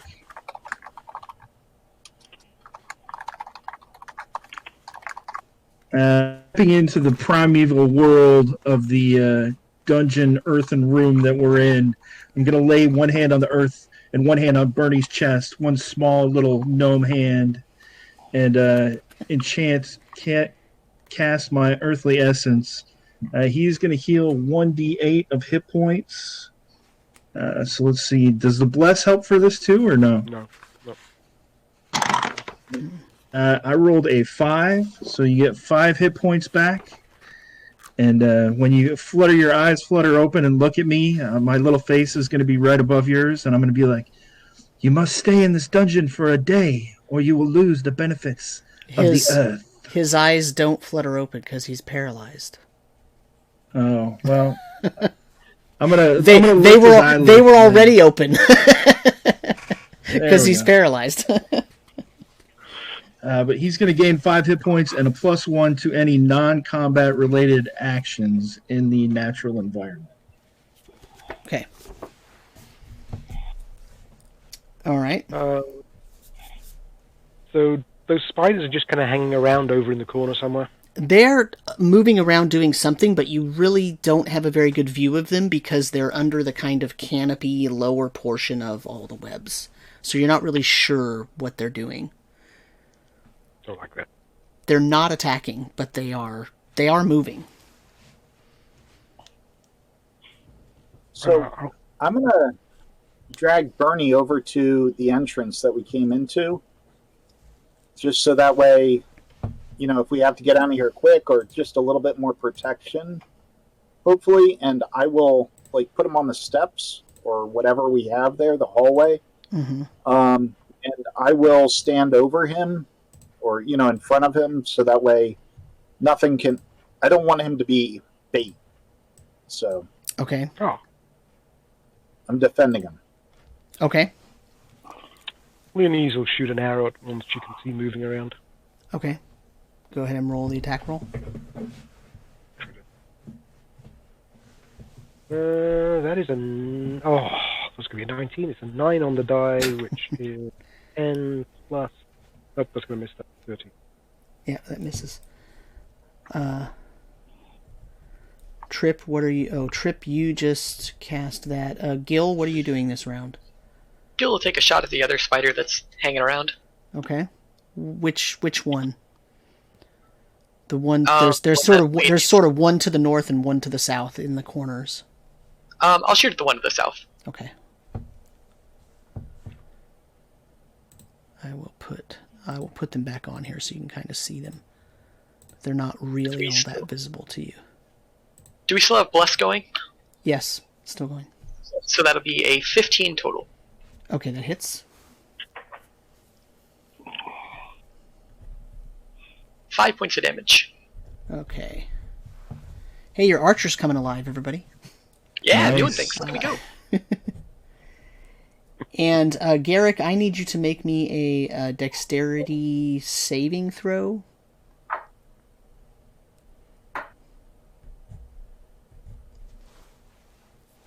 14, not prime. Okay.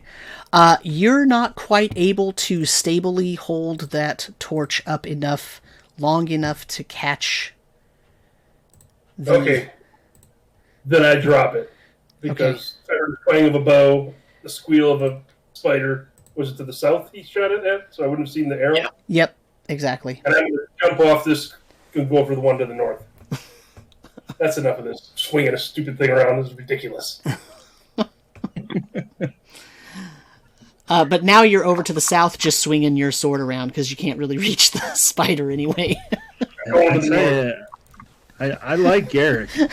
I like Garrick a lot. Lift him up. So... Toss me. The what now? Toss me up in the air and stab him. Quick, let me get on somebody's shoulders. Dwarf. Okay, so let's roll initiative one more time. I rolled a 7. So Leonese lost. Who's up next? I'll go. Alex, you want to go? Yeah. I got an 8. Hey. All right. So you all get to go. You kind of know where this number 3 is now because that's the one that you shot at, and you know that you hit it. But other than that, you can't really see the one that's labeled number 1. You don't see it very well. You do see the dwarf sort of madly running around under it and swinging. He's not mad, he's exuberant. You see him exuberantly running around and swinging. Well, Linny's will shoot at number 3, since that one's already damaged. All right.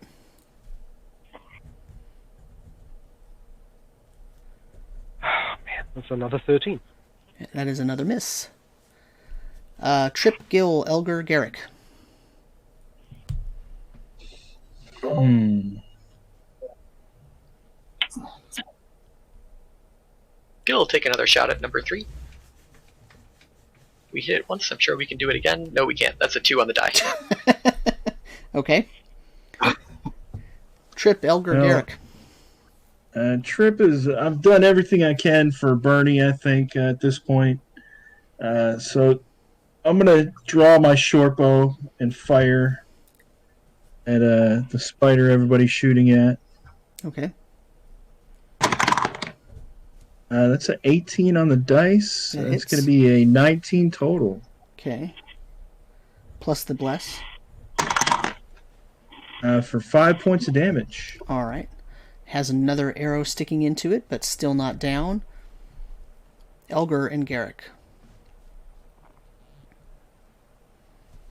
Elgar is going to take his bow off his back and fire at number 3, if Okay. possible.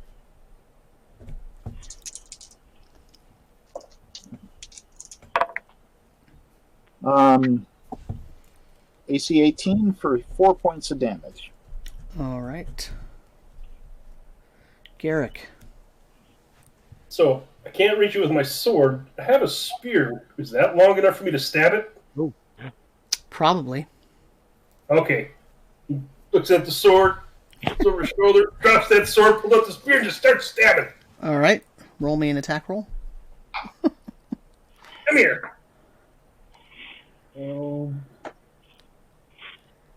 16. That is going to hit. I never thought I would use my spear, so I gotta see what that does. I think it's a D6. Yep. Well, I rolled a 6, so 9 points of damage. All right. I don't like spiders anymore. So as you're looking up and you're slamming the spear up, the spear pierces the abdomen of the spider, and you're sort of wildly jamming the spear up into the spider, and its abdomen kind of opens up as you're sort of spearing it, and about 10 or 15 small spiders start swarming out of the abdomen of that creature that you just cut open. And the big spider, as these little spiders are all crawling out and fleeing, the big spider falls to the ground, it's kind of hanging off of the thread that it was still attached to. And there's still these sort of smaller versions of that spider crawling out of it. But that one is definitely dead. But now, there's about 25 other spiders in that room that are smaller and are not attacking you, but they are there. We got babies! Are they on the web? They are now all up on the webs crawling around. You could see them. They're big enough for you to see. They're sort of plate size. They're about a foot in diameter. Meanwhile, number 3 here starts crawling towards everyone and is going to try to drop onto Gil's head and is going to try to bite Gil, and I rolled a 15 on the die. Does that hit Gil's AC? I think that misses, yeah. It misses, yeah? Yeah, it misses. Okay. Does that hit? It misses, yeah. Okay, so you happen to dodge out of the way, and now we roll initiative one more time. I rolled a 3. Come on, Alex. I rolled a 9. All right. So you all get to go. That spider number 3 is now actually on the ground in front of you. I'm erasing the ones, or making the ones that that are dead are now invisible to you. Do Spider we have number a 3 lit is on the ground. torch still? Lying on the ground? It's on the ground right by where Garrick is. Trip is going to go retrieve the lit torch Mm-hmm. if it's still lit.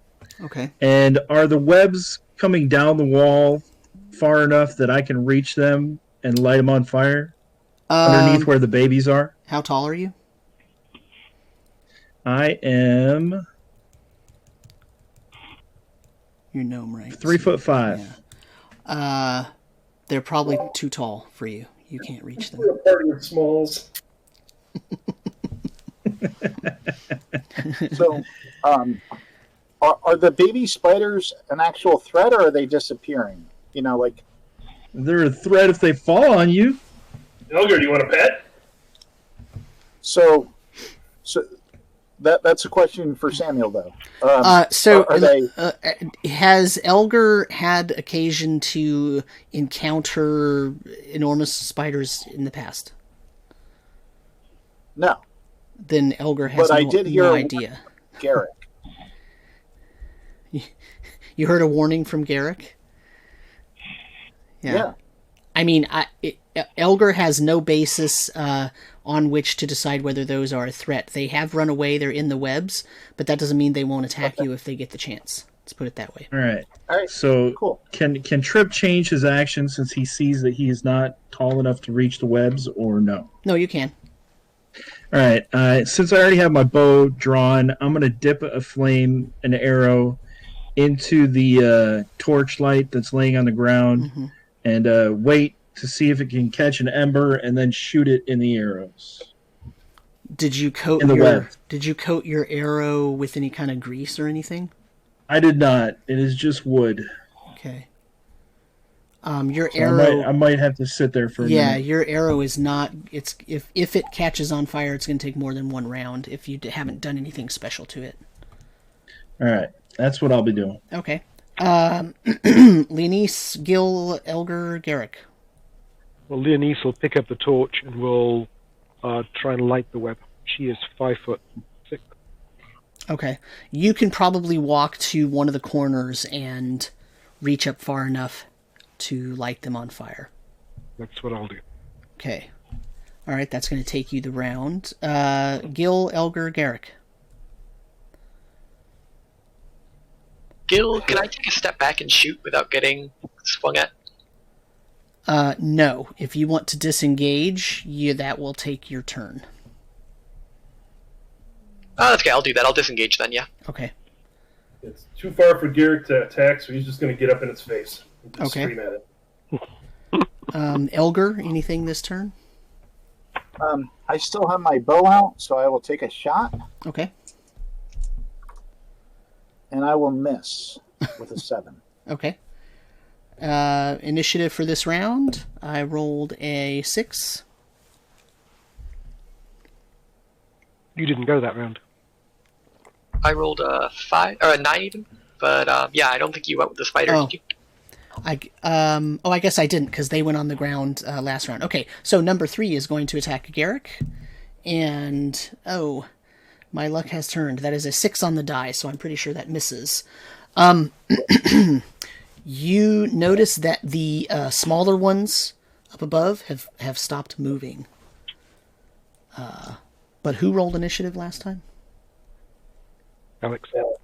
That was Alex. What did you roll just now? Oh, I got a 9 for the initiative. Okay. So, it's your turn. One major threat still there, and possibly some others. And Leonice is setting everything on fire. Pyromania. Well, Garrick tries to stab it with his spear because he didn't take the time to switch out, and he misses with a 1. Okay. Elgar? So many ones this evening. Yeah, big. You guys have been rolling crap.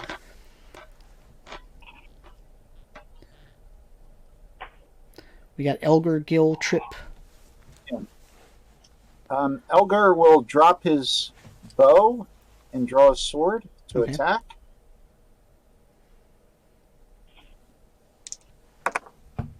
Yo, I rolled a 4. Oh, okay. That's going to miss. Gil and Trip. Gil will take a step over to get a clear shot and take a shot. Okay. Trip is going to go check on Bernie to make sure he's still breathing and slap him a couple times. Maybe pour a little water on his face, see if I can wake him up. I'm going to wash out the wound, maybe. Okay. And Bernie's over on the steps, right? Yeah, Bernie's over on the steps. Is Leonese, are the webs alight now? The webs are Leonese lighting can- up, yes. Okay, so Leonese doesn't have to hold the torch anymore? No. Then... Gil with his shot got a 22 to hit, and or 23 to hit with Bless, and 4 points of damage. Okay, and that's going to kill it. So that one is now dead. So the question is, do you want to help along this fire that's now the webs are starting to catch? But you know, they burn, but then they sort of burn back and then it stops burning. Ah, okay. Then I will continue to kind of move along with the torch. What are my little friend spiders doing? You don't see them. All you know is that they're up there in the in the webs. But presumably, when the fire reaches them, they're probably going to either run away or they could attack. So Trip is going to. I'll be right back, guys. I'm going to go find something to help Bernie, and I'm going to run back outside to the edge of the forest to see if I can use my nature lore to find a plant that might help with paralysis. Would you like anyone to come along with you? It seemed pretty safe, but if you'd like to guard the door, there might be something out there that you can kill. Eric follows along, Ben. Yeah, he's disappointed with no targets in here. Those guys with the bows, they got this handled. Let's go find some more fun.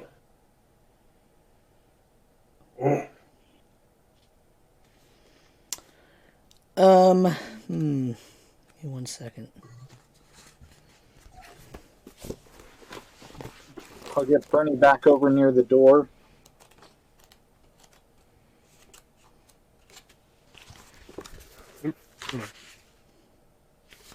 Did you say get Bernie back over by the door? Correct.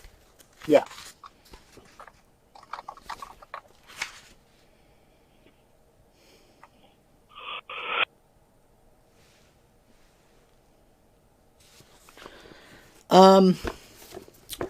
So I will let the Primal Druid attempt that, but it's going to be difficult. It's not going to be easy. So go ahead and make me a roll for your nature lore.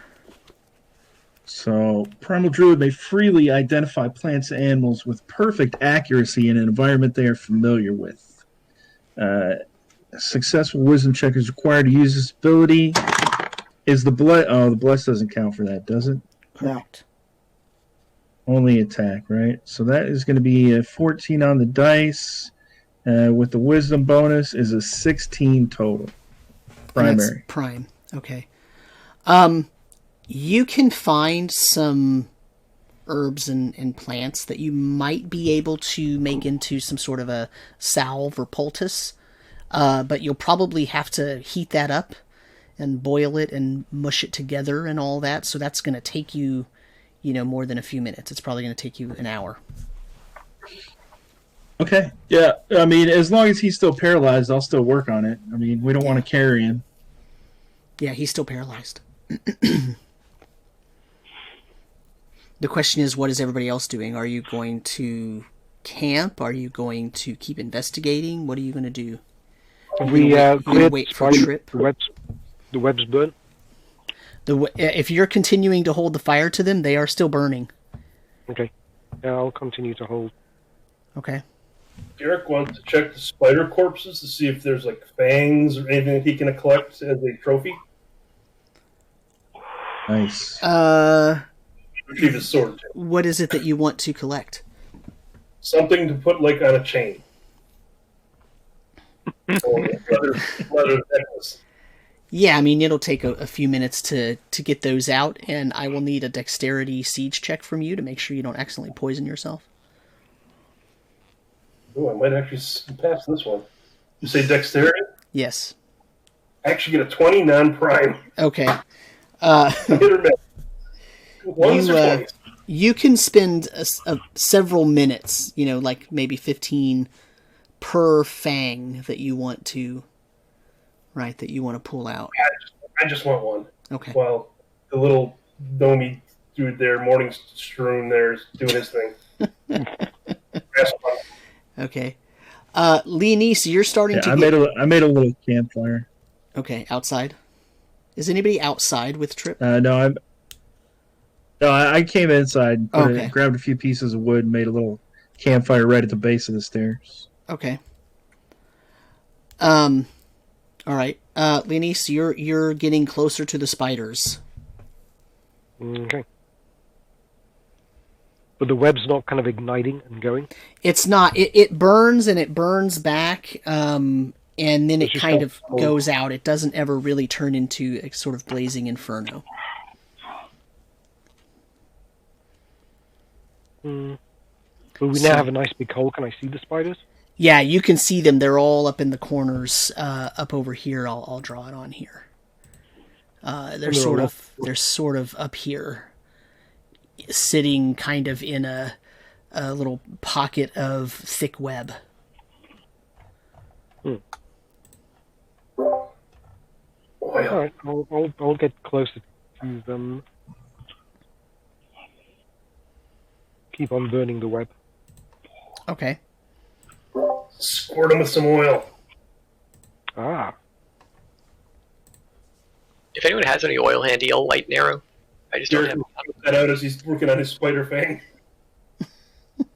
I do not have any oil. While I'm boiling these, can I go to a spider and collect some spider flesh?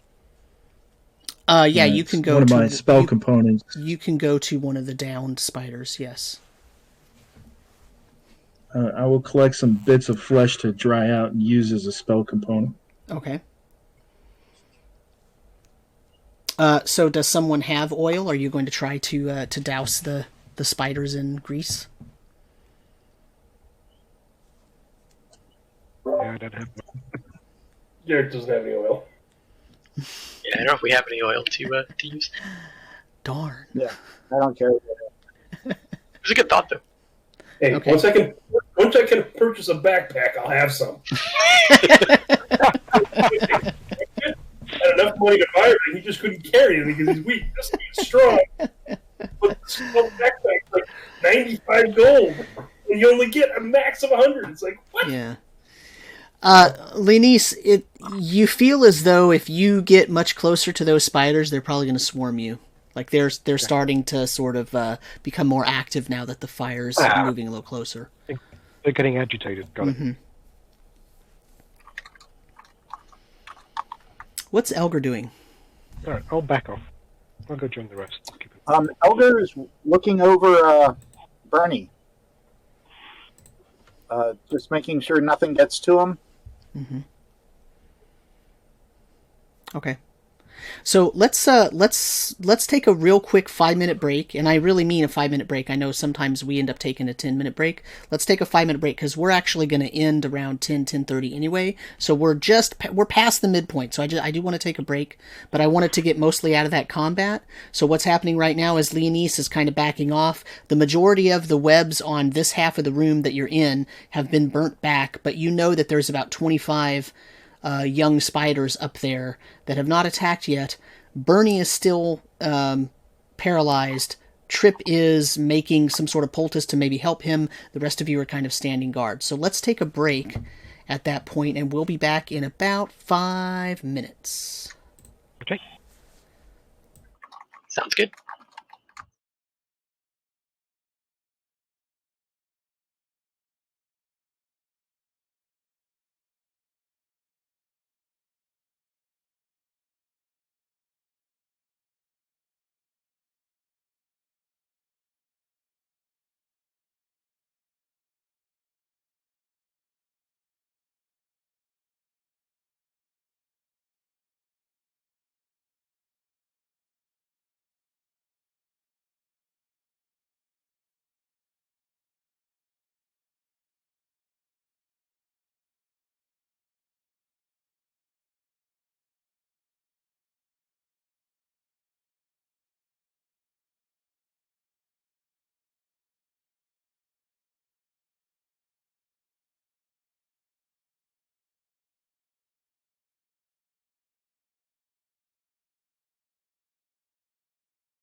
Okay, and we're back.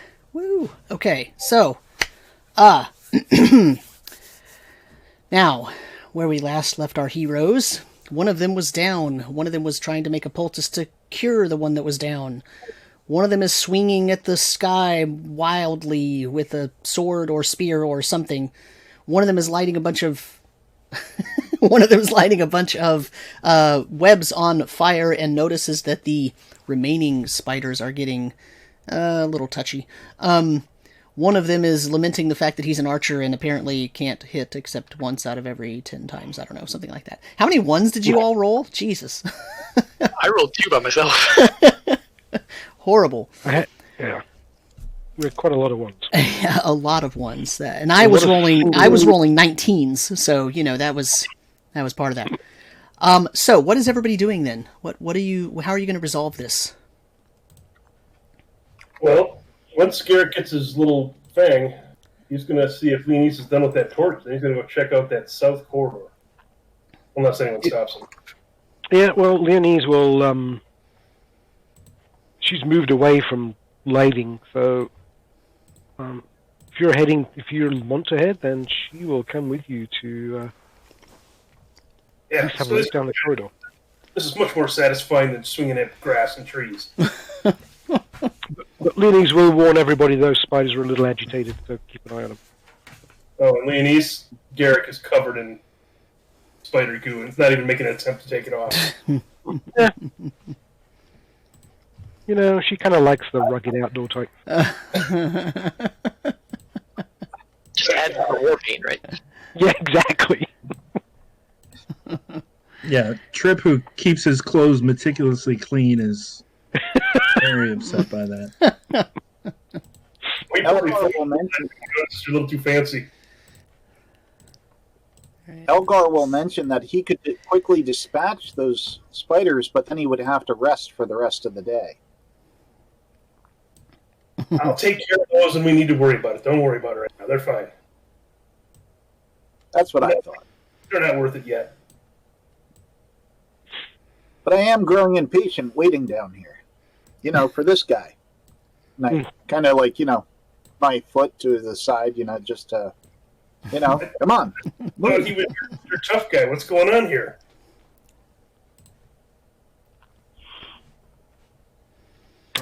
Room. So there's actually a door right here, but the door is open. So this right there is a door, but it's actually open so you can see into that room. So what's the construction of this room in the next area like? This is stone. It's all stone. How well is it constructed? Pretty well, actually. It's really good quality. It's not dwarven made, but it was built probably by someone who had some engineering knowledge, who knew what they were doing. Okay, and you said the door's open, right? The door is open. All right. And let me see. Can you see anything? What you can see beyond it is what looks like, against this back wall, it looks like there is right here, a wooden human statue,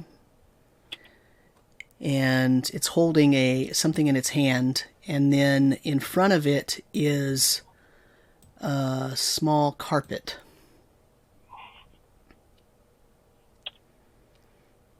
What's the carpet look like? It is yellow, and it looks actually new. It does not look like anything has...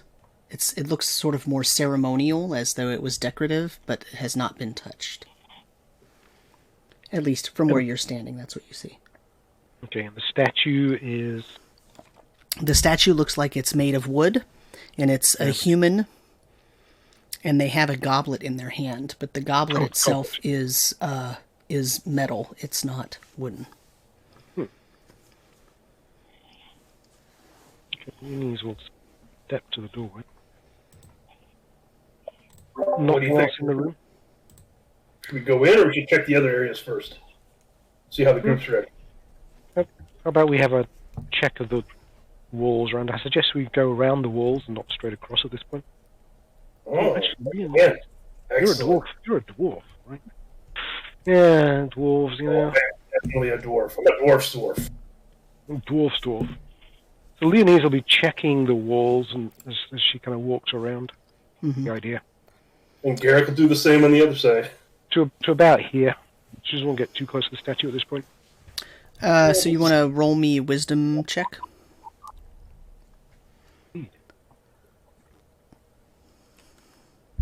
Oh, at last, finally.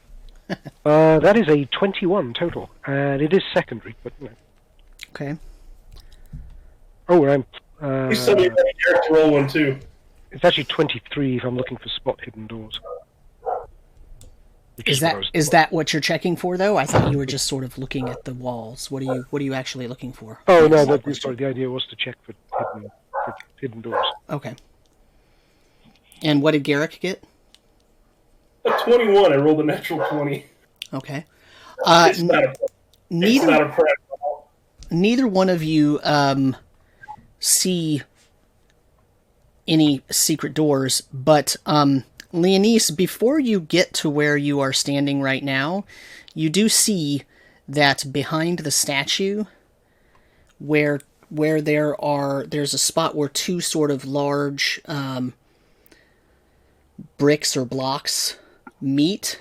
There is a small hole, probably about maybe a 3/4 of an inch in diameter, on either side of the statue behind them in the wall next to their head.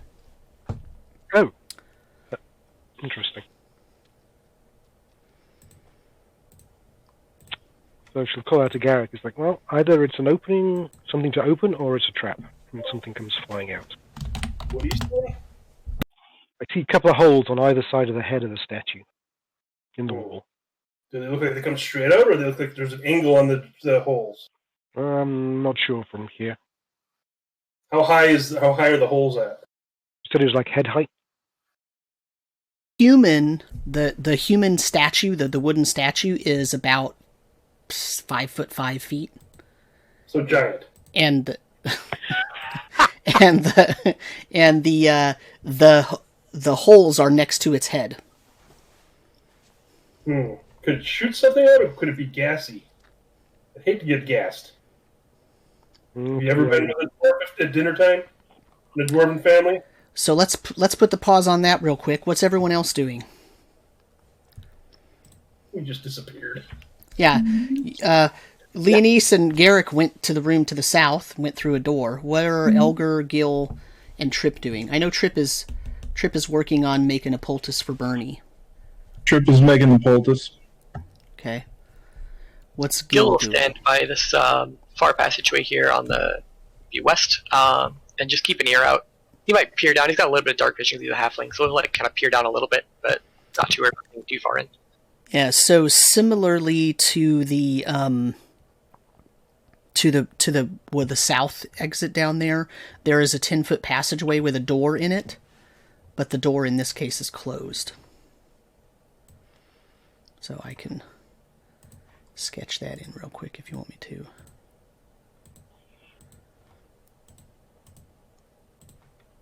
And Elgar will just keep on guarding, making sure nothing comes down the steps or from the passageway to the north. Okay. Shoulder in hand.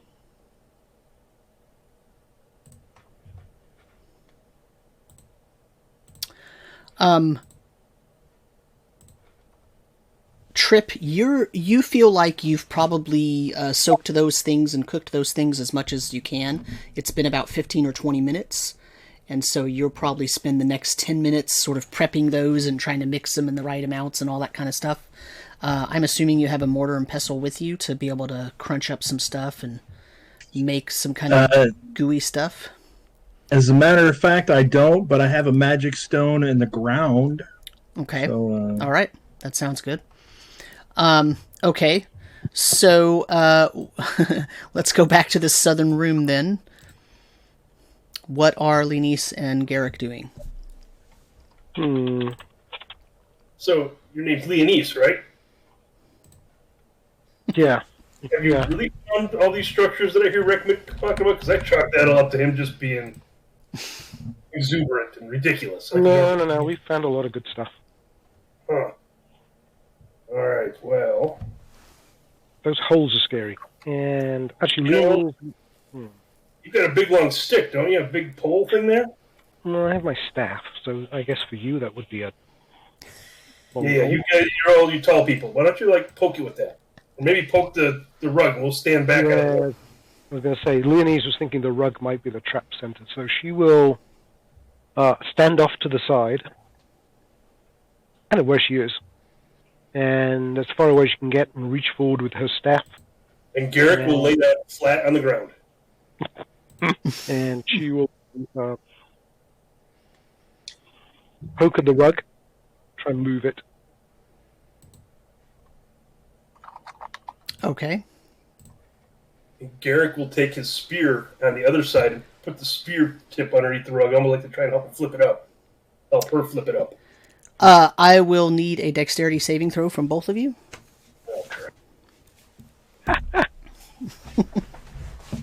That was a. Oh wait, did I roll? 17 was a 6, so I failed regardless. Yeah, mine's a 17, but it's non-prime. So Small darts shoot out of the holes behind the statue. 4 of them, sort of in this arcing trajectory. And one of them hits Leonese and does 2 points of damage. And I need a Constitution saving throw. Man. Even though I was off to the side? Yeah. I have to be careful. Where are those? No. Nope. You are now paralyzed. Hey, Trip, how much of that poultice you making there? Well, I mean, it's a good thing I'm working on this poultice. Garrick, you see the darts fly out, and you get out of the way, and you notice that Leonese has stopped moving. I'll get up, avoid the rug, come around, roughly pick Leonese up, throw it over his shoulder, and carry her back out to the trip. Puts her next to Bernie. Kind of line him up against the wall. Selecting paralyzed party members.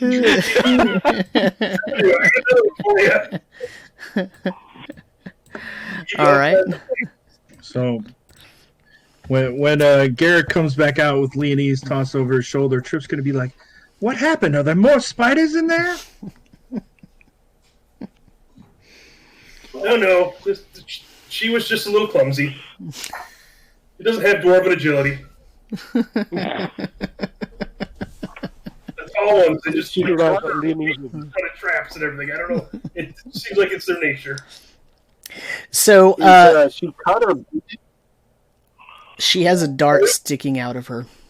Oh yeah, I didn't even bother taking the dart out. See, it's right here. What, in the shoulder or something? Yeah. Yeah. I'll take the dart out. In case Trip needed to taste it and make sure what it was, I figured I'd just leave it in there. I'll carefully pull the dart out and put a bandage on top. Okay. All right. Are the rest of you going to explore more, or are you going to wait for Trip to finish the poultice? I was planning on waiting for the poultice, I think. Yeah. Okay. Is Gil still over by that other opening? Yeah, I mean, now that Leonese is down, you can take Gil and check out one of the other doors. Check it out. What do you got? Come back with another one. I'm gonna need a bigger sled. Okay. Are you going to open that door then? So Gil, what do you think? Should we try it? Do you know how to check for traps or anything? No, and after seeing what happened with Leonese, I think Maybe we should wait for everyone. It wasn't the door. What is there, like a handle, or is there? What is there? That's a door with a handle. Yeah. Is it? Sorry, quick one. Was the bandage applied to me? I'm sorry. Yeah. It'll heal for 3 points.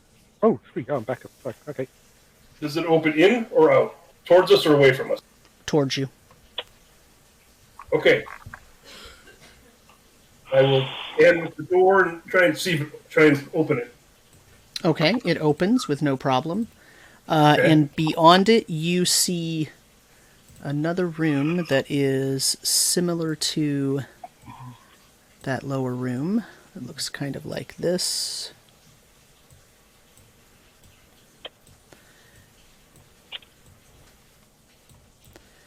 Except it has a blue pool in the middle of it. Now, you mean like the water's blue and not like a natural watercolor? Right. So it's an unnatural blue. No, it's it's a pool of bluish tinted water. Okay.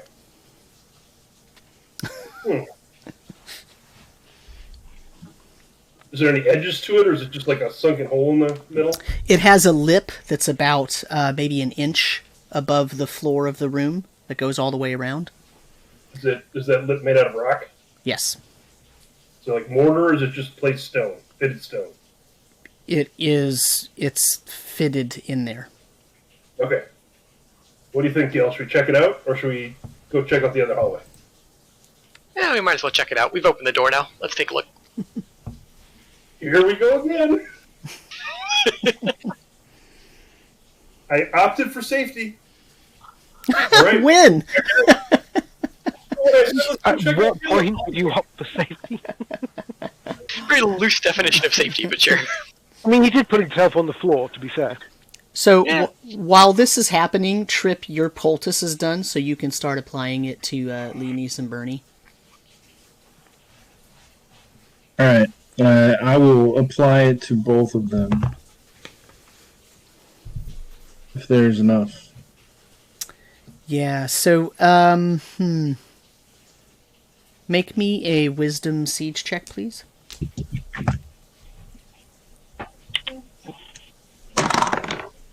It's going to be a 13 prime. Okay.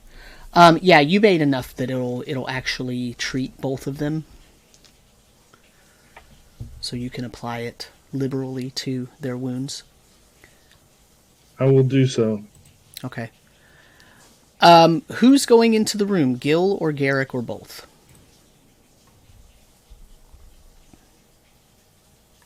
We'll kind of take a look at Garrick and I'll go around the north side if you want to go around the south.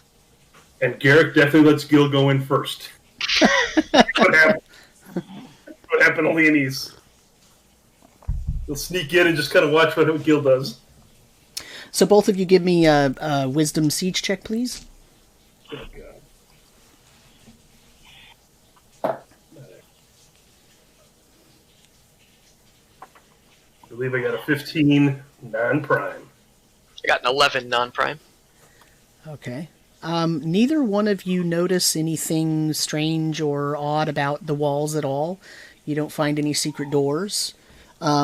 If you happen to look in the pool, it looks about 10 feet deep, but it's very clear, and you can see several gems at the bottom of it. Ooh, that wouldn't be a trap. Gil, you swim? I do, but this looks a little suspicious to me. If you want to go, I'll happily tie a rope around you. But I don't like water. all right, well, let's see if we can convince one of the others. That I can get behind. Bernie, as Trip is applying the poultice, almost immediately you start getting feeling back, starting with the point where he's applying the poultice and spreading out from that, and you're getting that horrible pins and needles feeling, but it's pretty quick. But it's a strange thing because to you it feels like no time has passed. It's almost as if you were sleeping. Okay. You know that you were paralyzed, but you were paralyzed long enough that you almost went into an odd, almost fugue. How do you pronounce that? Fugue state, right? Where you're kind of out of it a little bit, but there, but not really there. Yeah, fugue state. Yeah. Okay. But it feels like it's almost like you had a good nap, to be honest. Like you blinked and you had a long nap, and now you're waking up and you're in a different spot from where you were taken out of action, right? So, Okay. What happened? How'd I get over here? Yeah, and well, you were poisoned by the spider bite. It bit you, my friend. Hold still while I apply this poultice. And it smells good. I mean, it smells very perfumey. You know, kind of a what is it, like a chamomile kind of scent, whatever that is. Mm-hmm. You know, so they're feeling really good. And they have little gnome hands. I'm giving them a little massage, applying the poultice. I presume you mean chamomile? Yeah, is that what it is? Yeah. Creepy about that. What? Now, if you also are applying it to Elgar, you also almost immediately come out of it. Or not Elgar, Leonise, sorry. Leonise. I was going to say, Elgar's like, oh, yeah, okay. Leonise, you also start coming. The difference is you were not paralyzed for very long, so for you, it was a merely sort of uncomfortable timing. Also, you don't normally get paralyzed, so it is really odd that you were paralyzed by whatever was on that dart, because you're a freaking high elf, and that's odd. So that actually gives you some thoughts that I'm going to type to you in Discord in private, and then you can do with them what you want. Otherwise, what is everybody else doing? Now that Bernie's back in the action, Bernie, what are you doing? Okay. Get up, shake it off. Okay, what do we got going? What's happening? Well, Gil and Garrick are searching the room to the east. Leonise got paralyzed when she went with Garrick to the room to the south. No one has went to the room to the north. But as I'm applying the poultice to Leonise, I'm going to purposely not poultice half his face and say, oh, it looks like I've run out. And so that like half of his face is hopefully still paralyzed. So he has to talk weird. And maybe one of his eyes is shut. Quite how it works. It's a nice thought, though. Trip is a little trickster. Leave a little part of the wound uncovered just so he doesn't quite get there. Well, I guess I'll go over there and see if they need any help. And Chuck just started a raffle for another badge to GaryCon if you haven't got one yet. Type !raffle in the chat. Alex, you're busy this weekend, right? Yeah, unfortunately I'm working. Okay. Okay. Hey, what you guys doing in here?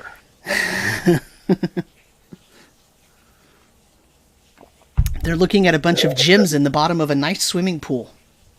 That all depends on if Alex takes me up on my proposition to him first. Or Gil. Okay. Bernie, when you walk in there,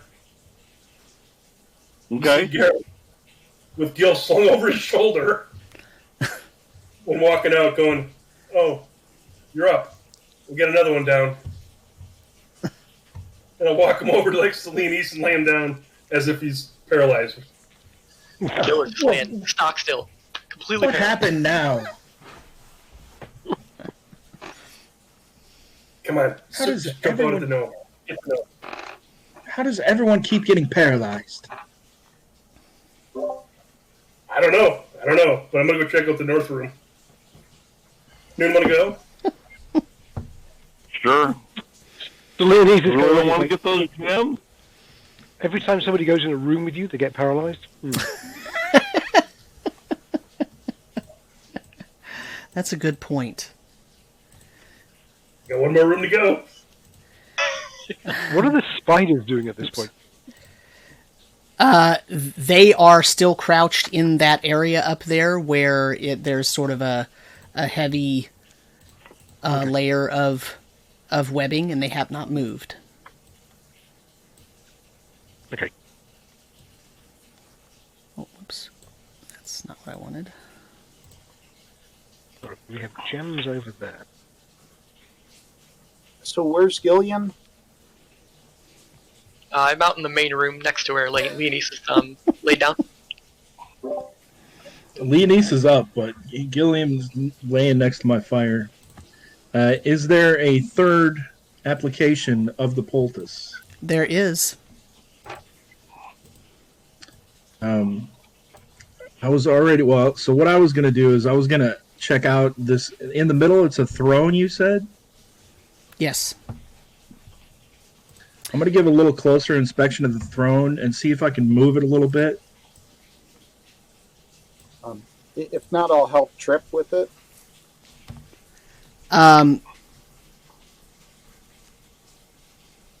You're trying to topple it over or move it, or what do you? What's No. your intent? I'm just trying to see if it'll. Yeah, I'm just trying to see if it'll slide against the ground. Maybe something's hidden underneath. I just want to give it a closer inspection, see if there's any etchings or compartments hidden on it. It's actually pretty plain. It has an etching on the front of it, under where the seat, would come down. In between what would be the two front legs, it's just a flat panel, and it has a sort of it looks like a human male figure just standing there, almost like the Leonardo da Vinci image of the man in the circle, right? I forget what the name of that is, but you know what I'm talking about. It's almost like that. Yeah. And that's the only markings on it. And is it facing the east, or? It's facing the door you came into, where that big arrow is on the map. I'm going to try to sit in it just to see if anything happens. Okay. You sit in it. Nothing happens.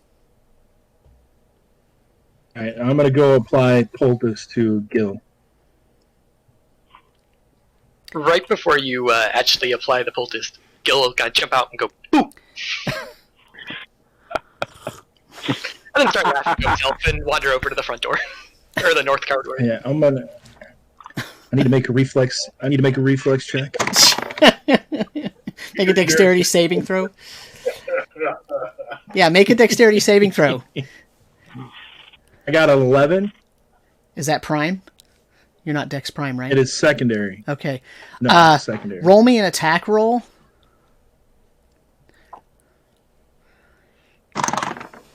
That's only my bad rolls continue. That's only going to be a 6. As that happened, it scared you ever so slightly, and you responded by punching out and almost punching Gil in the nose. Oh, what are you doing? Garrick said you were paralyzed. Stop playing around. It was a good joke. Wasting good medicine. Now what's everybody doing?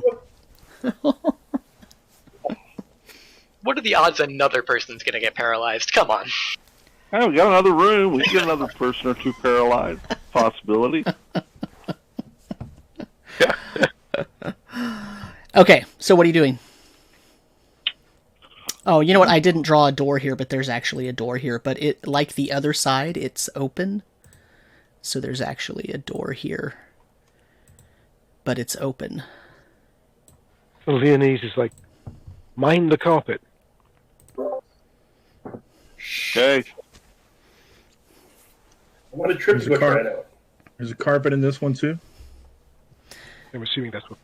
I want to know if it's only so the orange thing there is a wooden statue of a human, and the carpet is very similar to the carpet that was in the room on the other side. This room, however, is round, despite my poor drawing. It's actually round, whereas the room to the south was this sort of, octagonal shaped. Okay. So Is now there anything on the ceiling or noticeable about the walls? And is there anything distinguishing about the carpet? The carpet looks very similar to the one in the south room, and it looks decorative rather than as if it has been used somewhere. It's more like it's just been placed there in front of the statue. Leonese will do. Now she knows what she's looking for. Mhm. Will wander carefully around the room to the statue, Okay. looking Until she finds the same kind of holes. I'll So- counter her Hold on the other side. Hold on. Wait up. As Leonese gets about here and Bernie is walking next to her, a booming voice. I don't want to say yells. It's not really yelling. It's just a very, very loud voice, and it sounds like it's coming from the statue, but it sort of echoes out through all the rooms of this little tomb, and it says, "Believe not in false gods. The power of your ancestors is enough." Believe not in false gods. The power of your ancestors is enough. Okay, I'd go with that. And that's it. It says it twice and then it stops. Mm-hmm.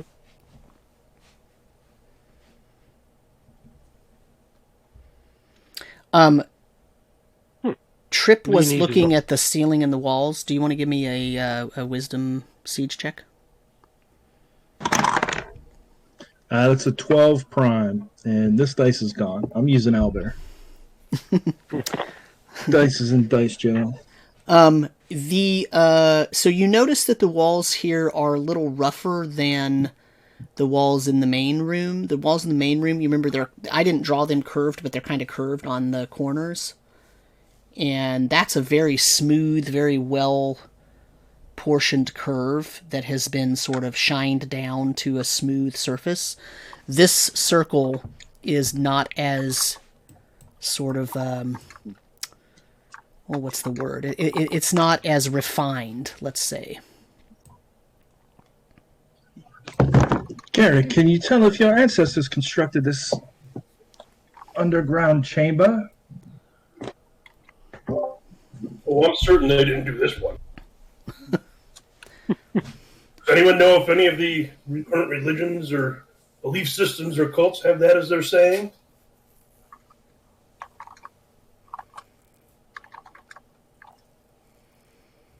Leonese has no clue, but she doesn't disagree with it. What's Bernie doing? I'm just kind of standing there looking around and listening to the conversation, kind of checking things out in case there's anything of note or anything might be a secret passage, anything might be a... Bernie, you notice that the wooden statue of the man has a gem in his hand. Is the You statue said you found gems in the other room. No, it was Yeah. a metal goblet in the other room. Oh, why didn't we get them? There are gems in the western quarter, pardon. They were in the pool Were they- pool, when what's his name? Gil went in there, he got paralyzed. Are they similar to the gems that he's holding in his hand? Do they look any close at all? I mean,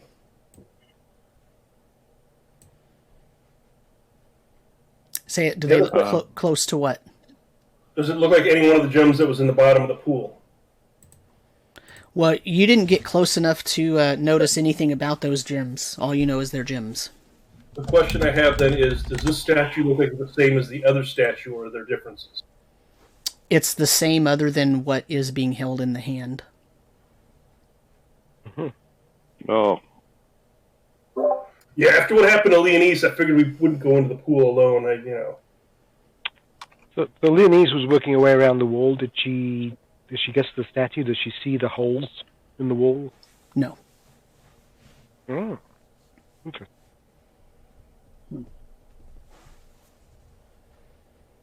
Hey, Garrick, there are no holes here.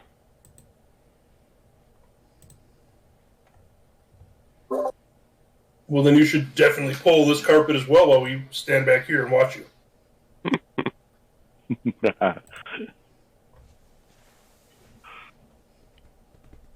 Actually, Leonese will. I will toss. Sorry. I will toss a non-magical stone now that the magic is worn off onto the carpet to see if anything happens. Nothing happens.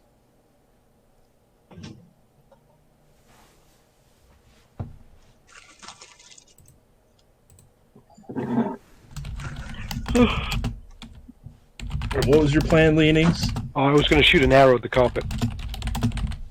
Well, with my back was to the wall, but Why mess with the carpet? Let's just get to Jim. well, I'm just thinking we've got a gem, we've got a cup, and a pool of gems. Yeah. So maybe shoot and see if you can knock the gem out of its hand. Oh, I'll take my staff and see if I can knock the So gem out. yeah, of his just hand. brought it out. How long is your staff? Normal staff, so I'm guessing like Okay. 6 foot. What did Yeah, the voice say again? you'll have to go a little bit. Yeah, I Probably- guess yeah, you're probably close enough where you are right now. The voice said, "Believe not in false gods. The power of your ancestors is enough." And Linny's fully believing in her ancestors will try and knock the gem out. Yeah, the gem pops out, no problem. Okay. And presumably falls to the floor and rolls. Yeah, in fact, it falls and it goes onto the carpet. Yeah, of course. Damn it. Yeah, okay, so she'll prod at the gem and pull it off the carpet. You're gonna do what? Push it off. Brush it with Pick it- your pick your staff? staff, yeah. Yeah. Mhm. Okay, you do that. Right. Well, she might as well go and pick up the gem. Okay. It is a large emerald. Okay.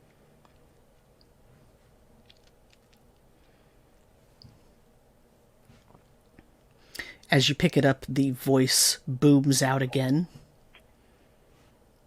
And then a book appears on the carpet. Ooh. The boy, and it says the same thing. Same thing? Yes, it says, "Believe not in false gods. The power of your ancestors is enough." Well, that means whoever holds the gem can go in the pool and get the others. Doesn't necessarily disagree with that thought, but you know. It says You a just large- said you had faith in your ancestors, Leonese. You got that one quite easily. Mhm. Well, Gil walks in the other room. He doesn't know why everyone's being so finicky about the carpet, so he'll just kind of walk in and grab the book. Okay. You pick up the book. It is a smallish book. It's very thick, but it's only about 4 inches wide and about 5 inches tall, but it's very thick. You estimate it probably has 100 sort of parchment pages in it, so it's pretty thick for the time. And on the cover, it says the folk tales of the Enochians. I'll kind of pass it around and say, does anyone know anything about the Enochians? Would any of us know?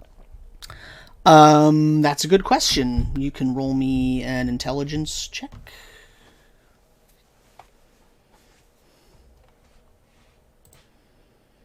Oh, wait, hang on. Intelligence. That's my prime. I got a 20. Oh, 21, technically. 21 prime. Okay. You know that the Enochians are a group of humans that turned away from the gods at some point in history, and the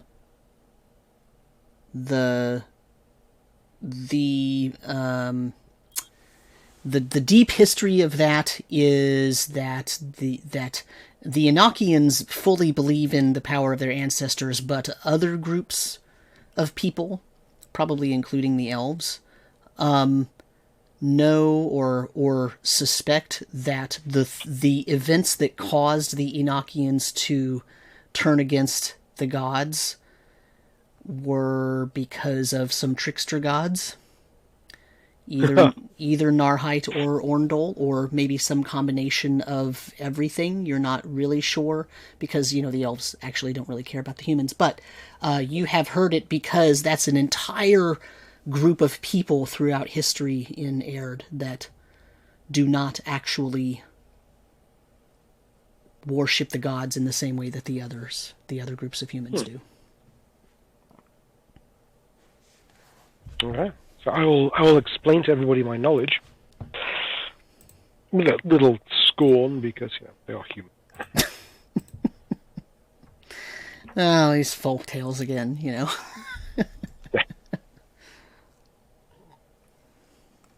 only I could talk and type. Yes.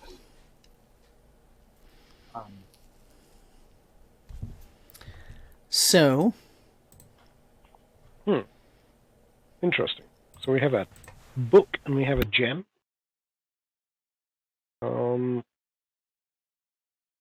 Let's go get the other 3 gems. Hey, there are more gems. More gems to the west. You want to go get those? And there's a goblet. What was the goblet made of? Sorry, I didn't think. Some sort of metal, but honestly, you got paralyzed before you could actually determine that. That's right. Totally forgot about that thing. Okay, working on the principle that the trap has sprung, but still being a little careful, Leonese will work her way back to the south room. Well, We'll try and... Actually, she's very intrigued about the carpet, but she's not going to be too stupid. So she will first knock the goblet out of the hand with her staff from the east side of the statue. Okay. Roll me a strength check. Also, what is Elgar doing this whole time? Elgar hasn't done much. What's going on?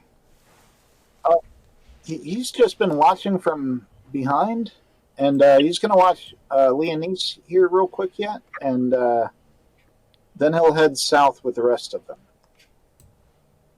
Okay. Yeah. So Leonese is waiting. What happens? Got a grand total of 9, but it is a prime, but it's only a 9. Okay. You knock the goblet out, and when it hits the floor, it breaks into about 15 or 20 pieces. Just kind of shatters. Could Garrick attempt to catch it? Wow. Interesting. Garrick doesn't really have any chance to do that.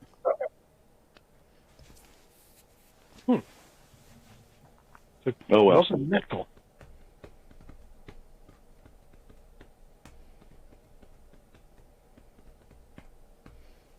It looks like Gil and Trip went to this western room, and I'll kind of turn to Trip and be like, "Oh, you're a druid, right? You'll be fine with water. Do you want me to tie a rope around you and see if you can grab those gems?" Water's your why would we go in the water? Why would we go in the water when we can just take the gems out? The first thing I'm going to do is throw a non-magical stone, because the magic wore off, in the water, just to see if it's normal water. He's real sore about that magic wearing off. bringing it up every now and then. A non-magical stone, right? I messed up my plan, man. I was planning on having an arsenal of magic stones. I was going to be invincible. Oh, dude. So there's just for the audience, there's actually a ruling in the Castle Keeper's Guide that specifically speaks to the magic stone spell that says the stones only last for 1 minute per level of a caster, and so if he was 9th level, they would last 9 minutes, but because he's 1st level, they last 1 minute. So that is kind of painful. So what's going on here? So Leonese knocked the goblet out and it shattered. And meanwhile, Gil and Trip, everybody else is also down in the south room except Gil and Trip, who are now looking at the water. What's Bernie doing? Bernie was paralyzed for a long time, so I want to make sure that Bernie gets some action in here. Oh, I'm fine. I'm down there watching this. I saw that goblet shatter. It was supposed to be metal, and kind of scratched my head. Mm-hmm. Great. Okay, well, let's go get those gems. Screw this goblet. We don't need that. Okay, what are Gil and Trip doing? The first thing I'm going to do is toss a stone in the water to see if there's any kind of acidic effect, or if it even goes in the water. It does. Goes right in, sinks down to the bottom. Well, why would we go in? Do you have anything like a grappling hook or something we can attach to a rope and just dredge the bottom and pull the gems to us? A grappling hook, don't know that'll work.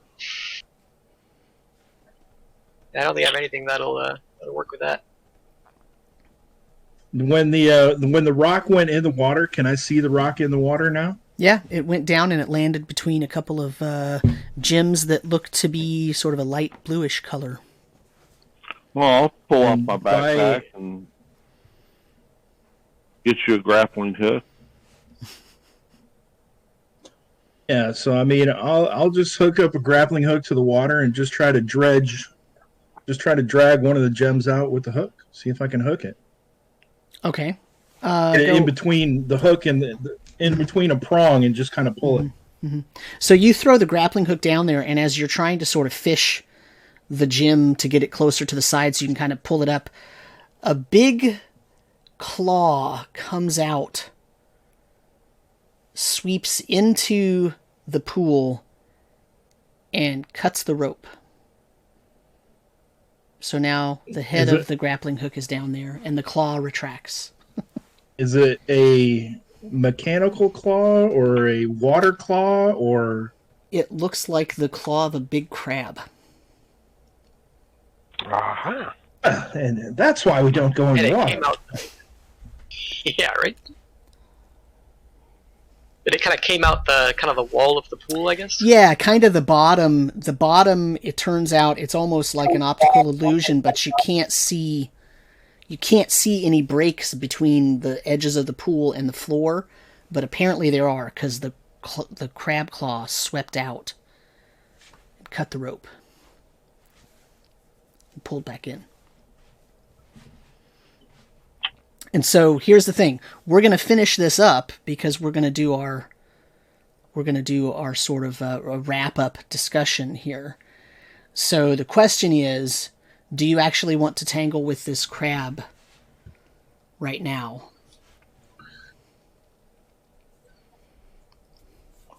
Oh, I kind of want to tangle with it, but I'm good with what everybody else chooses. Yeah, I don't mind tangling with it, but I guess the question is, we want to try to do that now. That's going to push it time-wise. I'm good with it. It's going to require some tactics. Well, do we want to talk about some tactics and prepare that, and then we'll just start with combat next session? Yeah, that sounds good. Yeah, that's Sounds fine. good. I'm assuming at some point we kind of regroup right now. Like, you've seen the claw, we've shattered the cup. Big cup. And was the bottom really 10 feet down there? Yeah, it seems like it's still 10 feet down. What was that? What did Garrick say? He wanted to try and gather up the pieces that broke so he can kind of examine them and look at it and see if it's metal or what it is. Okay, you can do that. And Leonese was going to examine... Garrick, can your brother fix that?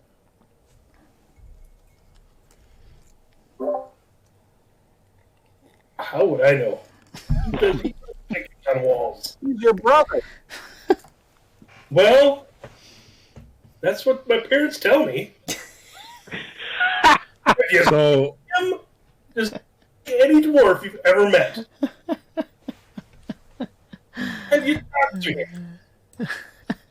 Like raises the pinky. what do you guys think about going in the north room and kind of barricading ourselves in so we can camp for the night? That way our divine knight can get his mana back, and I can get my spells back. And then we can work on a plan to try to get this crab out. I think if we maybe use one of the spider bodies, and I don't know if we have another grappling hook, but maybe we could fish it. Yeah, we gotta be careful. Don't just cut the rope again. Just like cut the Yeah. rope. That's the Or if we problem. could get something long enough to jab down it and drop something in there that it would want, and then stab its arm when it came out to grab it.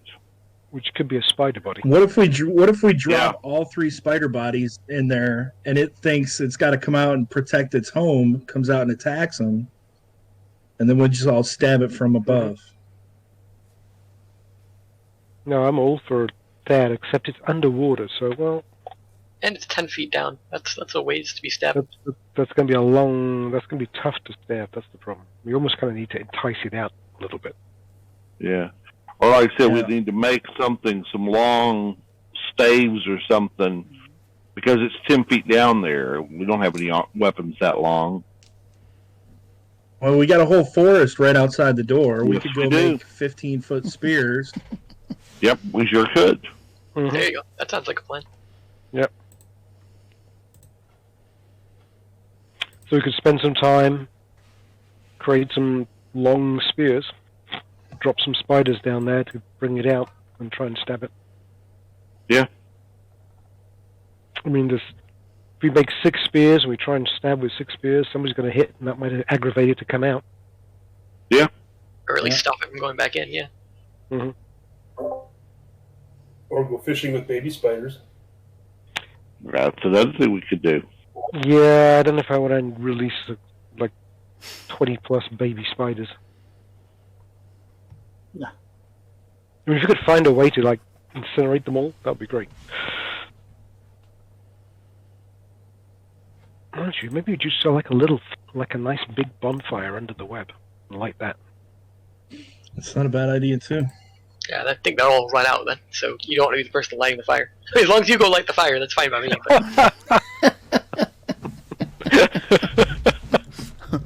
Okay, so I think we've got sort of at least a preliminary plan for what you're going to do. You're going to try to decide what to do, how to lure that crab out of its hiding spot or something, and then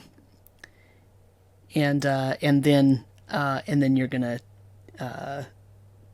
So we are going to go and spend some time, Right. make some big long spears Yeah. from the wood. Between us, we can probably do that. Yep. Are we gonna camp the night in the north room, or do we want to work on all I mean, that killing it now? It's not necessary for you to camp. It's just it's the end of the session, so I wanted to have a sort of specific, solid stopping point rather than I don't want to break you in the middle of a combat. Number one, and number two, I didn't want to sort of leave it as a cliffhanger. Right, I wanted to give you a little bit of time to plan, so you know what you're walking into next time. You've got plenty of time to go outside and build whatever kind of fishing poles or whatever thing that you want to build. Okay. But it's not you. I mean, you just came out here. It's only been, a few hours of traveling and then time in this tomb. So it's not like you're ready to take a long rest or anything like that. You're not going to have to sleep all night in this tomb. I mean, Yeah, sounds like you probably- could if you want to. I'm not sure I would recommend it. It's like early afternoon or something. Mhm. Yeah. Okay. Yeah. So I wanted to do a little roundup with a couple of different topics. The first one is we now have an Oralu in the party, which is from the Player's Guide to Aird. We have also an Archer, a Primal Druid, and a Divine Knight and a Skald. And all 4 of those characters are from the Adventurer's Backpack. And so I guess what I wanted to ask was, since the Archer, the Divine Knight, the Primal Druid, and the Skald are... We kind of talked about the Oralu last time, or a couple of episodes ago. And so what I wanted to ask for the other 4 is, why did you choose classes from the Adventurer's Back? Why did you choose the class that you chose, I guess, is really my question. What about that class spoke to you as something interesting, new, different, or what have you?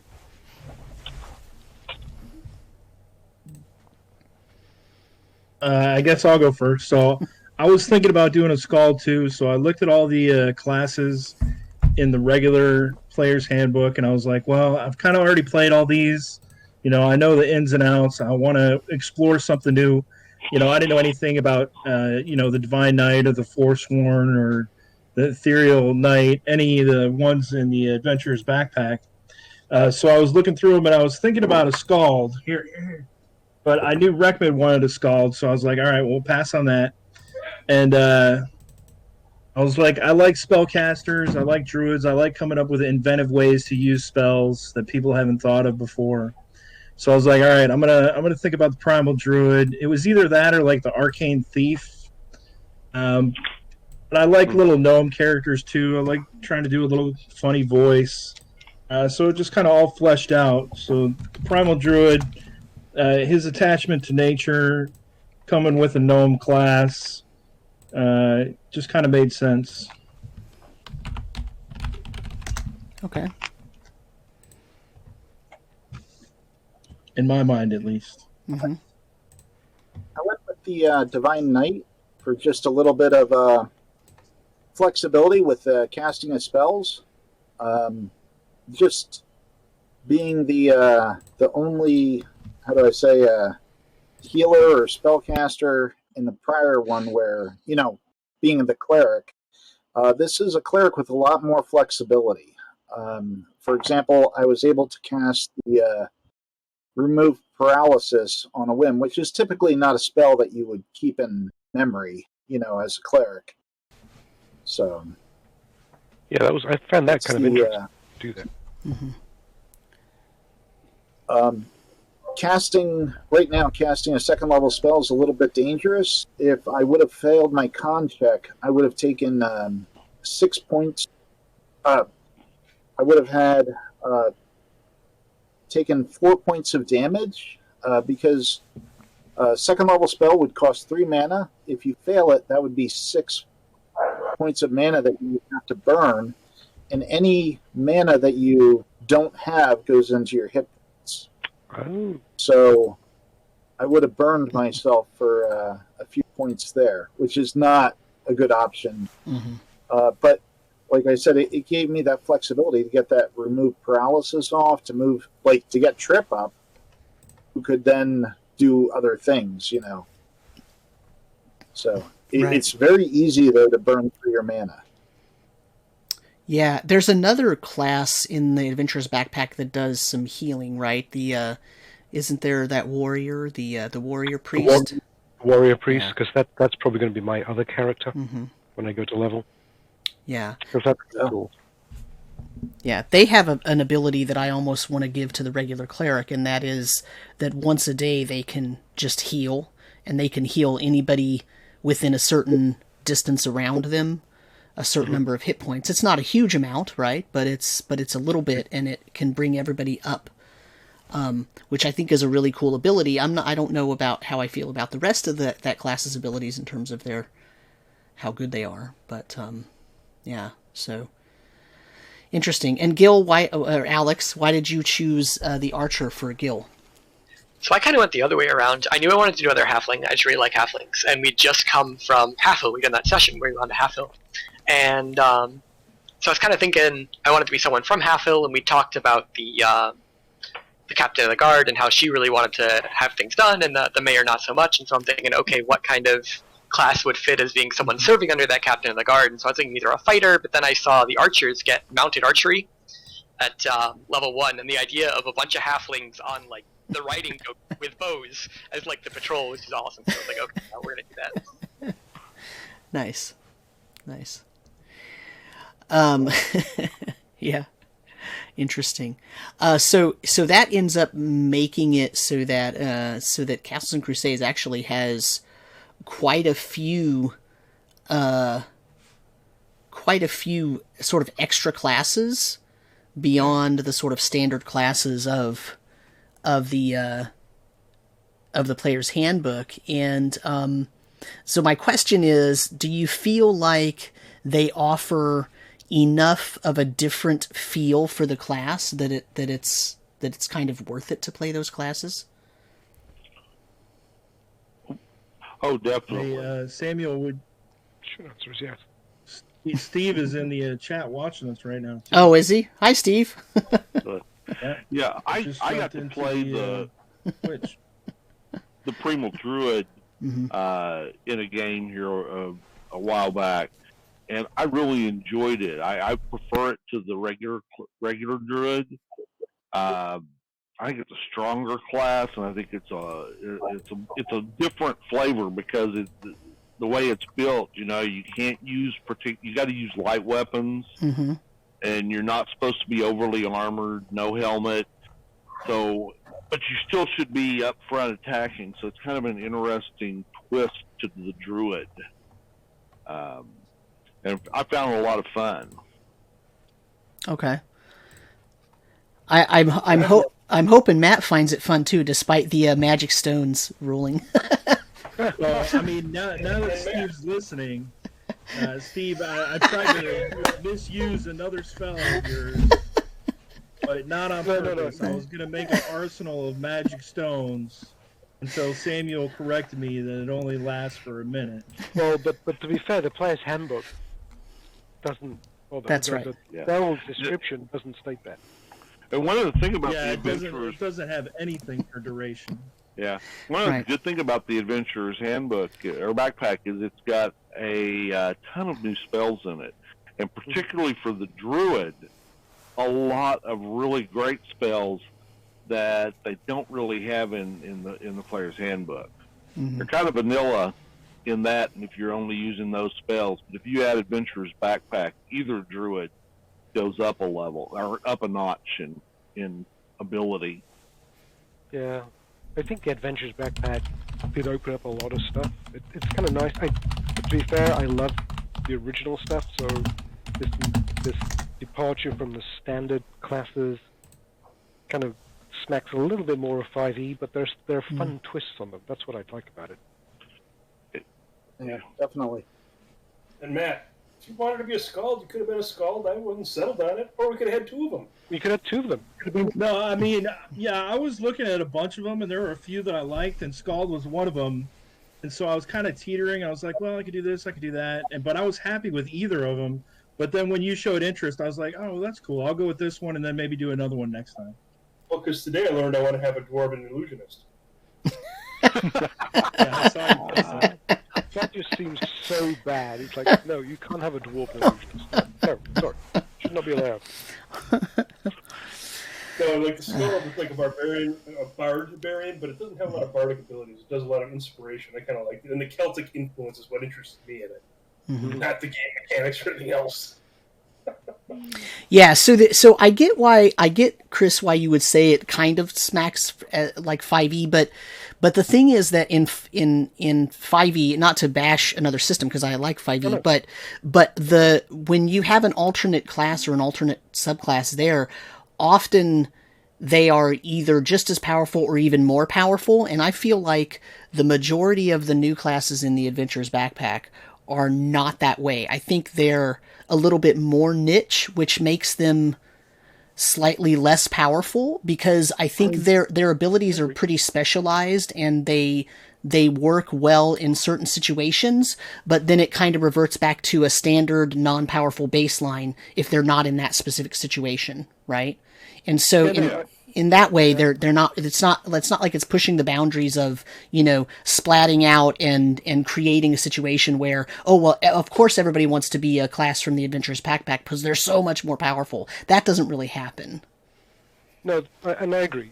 So my and I agree totally. So my comment was more about because they are different, right? They divert from the traditional classes of the original, but they're not. I mean. So the warrior priest is kind of cool, right? So they have a lot more flexibility, but they're penalized because they don't get the same number of spells and don't progress, right? So there's a penalty. My oral, right? So I love it because it's like playing an elf in the original, but you get penalized. Right? It takes me a long time to level up, even more than a wizard. Right. So it's cool. I think it's fun. I wasn't. So you're right. It's not overpowered like 5e is. Compared to the original, sure, but it offers some interesting twists. Yeah, So the other thing I wanted to talk about tonight was something that now has come into the game. In that, the game is this game is called Pools of Narrheit, of course, because I love Narrheit. I think he's the coolest god, right? I mean, he's just fun. He's fun because he messes with the mortals, and he's just playing jokes and tricking people and messing around, and it's not really about malice or hate or whatever. Like Orndol is really evil, right? But Narrheit is really, just sort of a trickster kind of. He just wants to mess with you, and so. So the other thing that I brought in now tonight is now this idea that, okay, now you're suddenly in this tomb and you find out something about the Enochians, right? And so now you're looking at, now we're really sort of bringing in some Aerdian lore here, because now suddenly we're not just dealing with Narrheit. Now you've seen some things about Elor. You now have some information about the Enochians, and I think that I think it would be helpful for you if I dump some lore on you offline, like not during the game. I'm not going to sit here and read something to you, but I think, for example, a character like Elgar, right? He looks at St. Luther and says, "Oh, this is the person this is the deific entity I'm following." Right. And as a result, he would know some things about Narrheit. He would know some things about the other peoples of the world and sort of who believes in St. Luther and who doesn't. And so, and I think Leonise, being a Shindelay, is gonna really sort of know some things, because now you've been on this plane with of course with the other sort of other mortal civilizations, right? And so you kind of know about these things because you've been around for a long time. So anyway, all that to say, here's what I want to do. I want to dump some things on you in Discord that I would like you to read, right? And so I'm giving you homework, right? I'm being a professor now. I'm giving you homework because I feel like that's going to sort of make some connections for you, because you found this book about the Enochians. You now have stumbled across something that tells you not to believe in the false deities, and you've been dealing with Narrheit for several sessions now. So in order to help you make those connections, I just wanted to say that's probably what I'm going to do, is dump some things on you. Okay, yeah, that's good. Give us some homework. I just want to say, hey, Lord Gazumba just raided the stream. What's going on, Jay? With woo, hey Jay. People. Troll Lord Games is doing a raffle right now, so if you guys type !raffle, I think you got a chance to win a PDF of M2, the Ebon Staff. Nice. So, Sammy, I was going to say thanks for actually pointing out what we have to read, because I was thinking I've got to go and read the whole of the books on the side. Yeah. To find this out. Yeah, no. So that's one of the things, is I don't necessarily want to dump. I'm not going to dump 50 pages of text on you. I'm going to give you some sort of specific pointed passages that you should read, not because I'm really want to give you homework, but because I think your characters would know some of these things, right? I think that, and so rather than me have to do a big lore dump during the game, it's easier if I give you some things and I point out some things, and it's probably going to be no more than like 3 or 4 pages, right? It's not going to be a giant set of hundreds and hundreds of years of lore. Although if you wanted to read that, I'll give a big plug to the Codex of Erd, which the first 100 pages is the entire history of from the beginning of the language of creation to today, right now. And so that, if you want to read that, the first part of that's called the Andanuth, and it's really fantastic. It's written very much in the style of the Silmarillion. So if you've read the Silmarillion, it kind of reads that way. It's very sort of ethereal in places, and it has like all this deep lore. If you're not a fan of that, I'm not sure I would recommend it to you, because you might not you might not enjoy reading it, right? So yeah, Chris is showing the cover there. So that's a great intro, but there's a ton in there, and so I'm not saying you need to read that whole thing. I'm really not. I'll give you about 4 or 5 pages, but that's part of the issue with when you play in a specific setting, is getting that lore to you. And so sort of one of the things I wanted to say was, there's this weird balance that a DM has to, or a CK in this case, has to deal with, and that is, do I do I dump it all on you during the game? You know, do I give you this book, okay, the Folk Tales of the Enochians? That's the book you found tonight, right? And do I make your characters go through and read that and feed it to you? Or do I just give you homework as a human being, give you something to read in between sessions? And I think there's a balance there. And so I just wanted to warn you. I just want to make sure that you're not freaked out if I give you 4 or 5 pages to read. So 4 or 5 I can handle. That's about the limit. Yeah. And so my problem is that Bernie is illiterate and uneducated, so he doesn't really know any of this stuff or anything.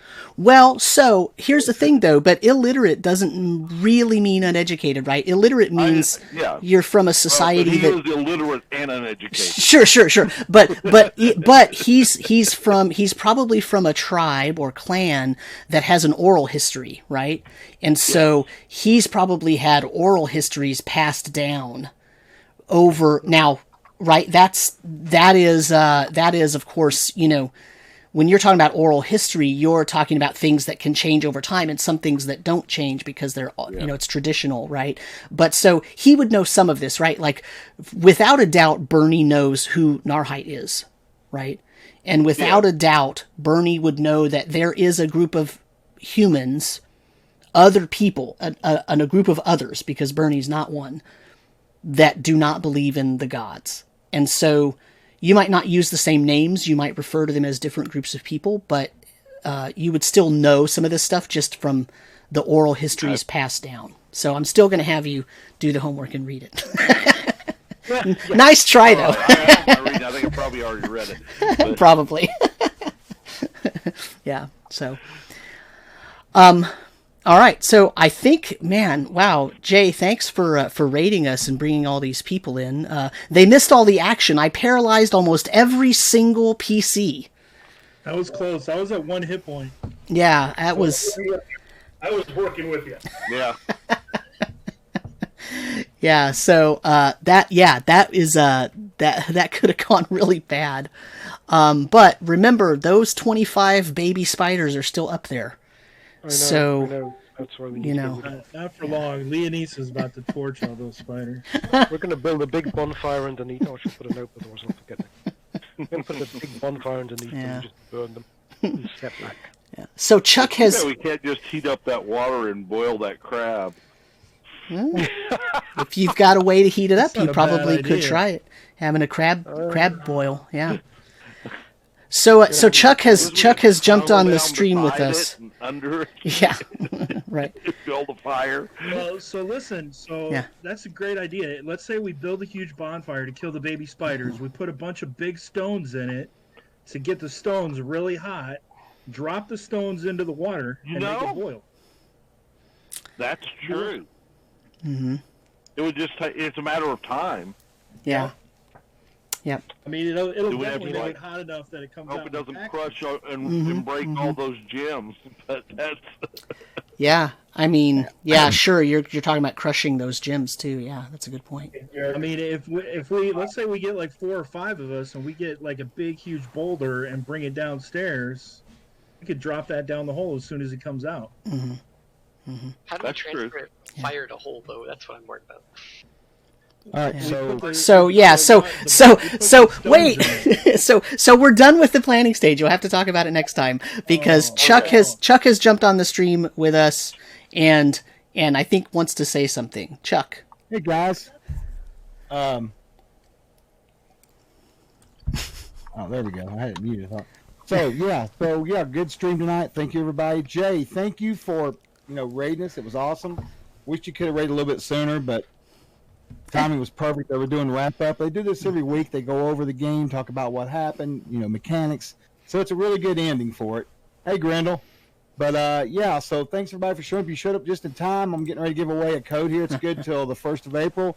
You can get our newest adventure, CNC Adventure, off of our store for free, the digital copy. Real quick, I want to give a shout out to Lord Gasumba because he's our man. So if you haven't followed Jay, please go give him a follow. If you haven't followed us, please give us a follow. We would really appreciate it, honestly. Okay, Go ahead. I think Jay sent out a message earlier today that there's still some seats open in some of the Greyhawk games for GaryCon. Oh yeah, timing. So. You guys that got GaryCon tickets, there's still some Greyhawk game seats. Yep. Right. All right, so here's what's going to happen. I'm gonna pick a winner, but everybody gets this code. Okay, I'm just doing this to stop the thing. So if you get picked, it's just because hey, you're a lucky dude or lady. We'll see what's happening. All right, here we go. I was hoping it was going to be Lorga this time, but it's Obsidian. Yay, Obsidian! But everybody gets the code anyway. Let me. Hey, way to go. So right there in the channel, you'll see a link to what it is. You guys can go there and use this code on the site. If you don't need it, you're just curious about it, you can click that link anyway. It'll take you to the site. I'm sorry there. Who tried to post a link on that? I can't see who it was. It was Longsonfoot. What was you trying to post, Longsonfoot? I could probably prove you there if I could find it real quick. I think this is right. I think he's trying to post the GaryCon convention schedule sign up page. Oh yeah, well I'll tell you what. Let's see if we can get that real quick for him. That's a good one. I have it over here somewhere. I have all kinds of links. I tell you, this week has been link heavy. Everybody, I won't lie to you. It's been insane. So yeah, you know what? Boffin sent it to me actually earlier. Boffin's in the channel. Thanks, Boffin, for sending that. Let me grab that real quick. It's right. Let me scroll back up to here. All right, so this is where you want to go if you want to. I think this is the update that talks about the check-in. You can use this link here. You know, so use that link there. That'll take you at least to the site, and you can get signed up if you want to. All right, Darklight, I'm getting the code right now. Here we go. Everybody, thank you for the free one. This is a fantastic adventure. It's got a sample of some of our newer maps. We're going to be coming out with new maps for our new stuff, and our old stuff's going to get upgrades on maps too as they get replenished in the store. So that's very exciting. I'm real happy about that. So let me, and there'll be more about that later, of course. So here's the code. Very simple, and that's not the code. That's the GaryCon link. Where'd the code go? Hold on a second. I had to copy paste here. I'm a master. TRL2A. There it is. You're close. TLG M2 free. There you go. Go ahead and check out as you guys check out and get that adventure and use it. It's really good. It's the second one of the series, so I'm not sure how many Davis is going to write for that. Steve knows. I don't know. 4 or 5. We're on M3's about to go through and be out here soon, so I'm not sure. But it's a really good series. It takes place, well, at least part of it takes place near Blacktooth Ridge because I did the maps for some of that, so I know. But very, very good adventure. Guys, we want to really appreciate you so much for everything. Yeah, I know, Diablo Bob. Copy pasting this together. That's me. I've had about 5 beers, so you know I'm not talking all solid anyway. I was so into Sam's game, I had to have some beer, to watch. So. But anyway, and the link for the so adventure is if you scroll up, the link is where Obsidian Risk won. Mm-hmm. If you click on that link, it'll take you to it. Yeah, thank you very much. Yep. In fact, I'm gonna show you my copy pasta here. Look at this. I got skills, Diablo Bob. There you go, Diablo Bob. Look at that. There it is. All right. And just to make it easy, I'm going to post the code again because you know what? Huzzah. There you go. Yeah, thank you, Chris. So, guys, you got till April 1st to use that code. Use it. Go on there and, spend $3,000 or $4,000. We'd really appreciate it. No, spend a thing. Listen, that's not what we're about. We just want you to play our games. That's all, and have fun. We make games. We make fun. That's it, All right, well, I'm going to let this take us back over to Sam. I want to thank you guys again. You guys have a good evening. Really appreciate it. Thanks, Chuck. Look for us this week. One last plug here real quick. We're going to be doing all kinds of stuff with GaryCon. It's an okay, it doesn't really have a link except to the image, but it'll kind of give you a schedule of what's going on with us and Alfredo Games, Jason Vay's other company. You can check that out and catch us out. Most of our stuff is going to be streamed. We got a couple of private panels on the weekend, but other than that, you can come by our channel. We'll be hosting all of our stuff or streaming there. So come by and see us. We really appreciate it. We'll be at Jay's channel tomorrow night for the DM's Roundtable. Me, Steve, and Jason Vay, plus some other folks. So we really appreciate you guys. Sam, take it away, buddy. Thanks, Chuck. Have a good one. You too, buddy. Thanks, Chuck. Hey, so just on that point, I actually got into Jay's game for his new stuff. Oh, yeah? Nice. Nice. So we'll see how that goes. Awesome. Yeah. Yes, everybody just won. You all did just win. Yes. Yes, you all did just win. Everybody won that. So you can all use that that coupon code. And otherwise, I think we're done. We're out of here unless my players have other... I mean, unless you got something else that you need to talk about or you want to bring up other than magic stones. I'm good with that. No, I feel bad because here's the thing. That posting of that spell description really does just make it seem like you can do what Matt was trying to do with that. And the Castle Keeper's Guide is where there's actually some more clarity for the guidance for that spell, and specifically and puts the kibosh on that particular plan. So I'll quit making fun of you about it now. It's all right. I'm going to pick a different spell. Pick a different spell. I had a bunch that I was thinking about, but I settled on that one so I'd have some offense. So probably going to get Entangle or that stupid spell that Steve tried to get me with, create a ditch, create sinkhole or something. At least your stones get a minute. My rune mark, it's like a round. Yeah. Yeah, check out the Adventurer's Backpack. You may find some more in there that is more appealing. Mm-hmm. Yep. All right. And with that, I think we're going to sign out. So thanks, everyone, for watching. And join us next week, same time, same place, for these people to see if they actually boil the crab in the pit. I do like that. It's going to happen. All right. And we are out of here.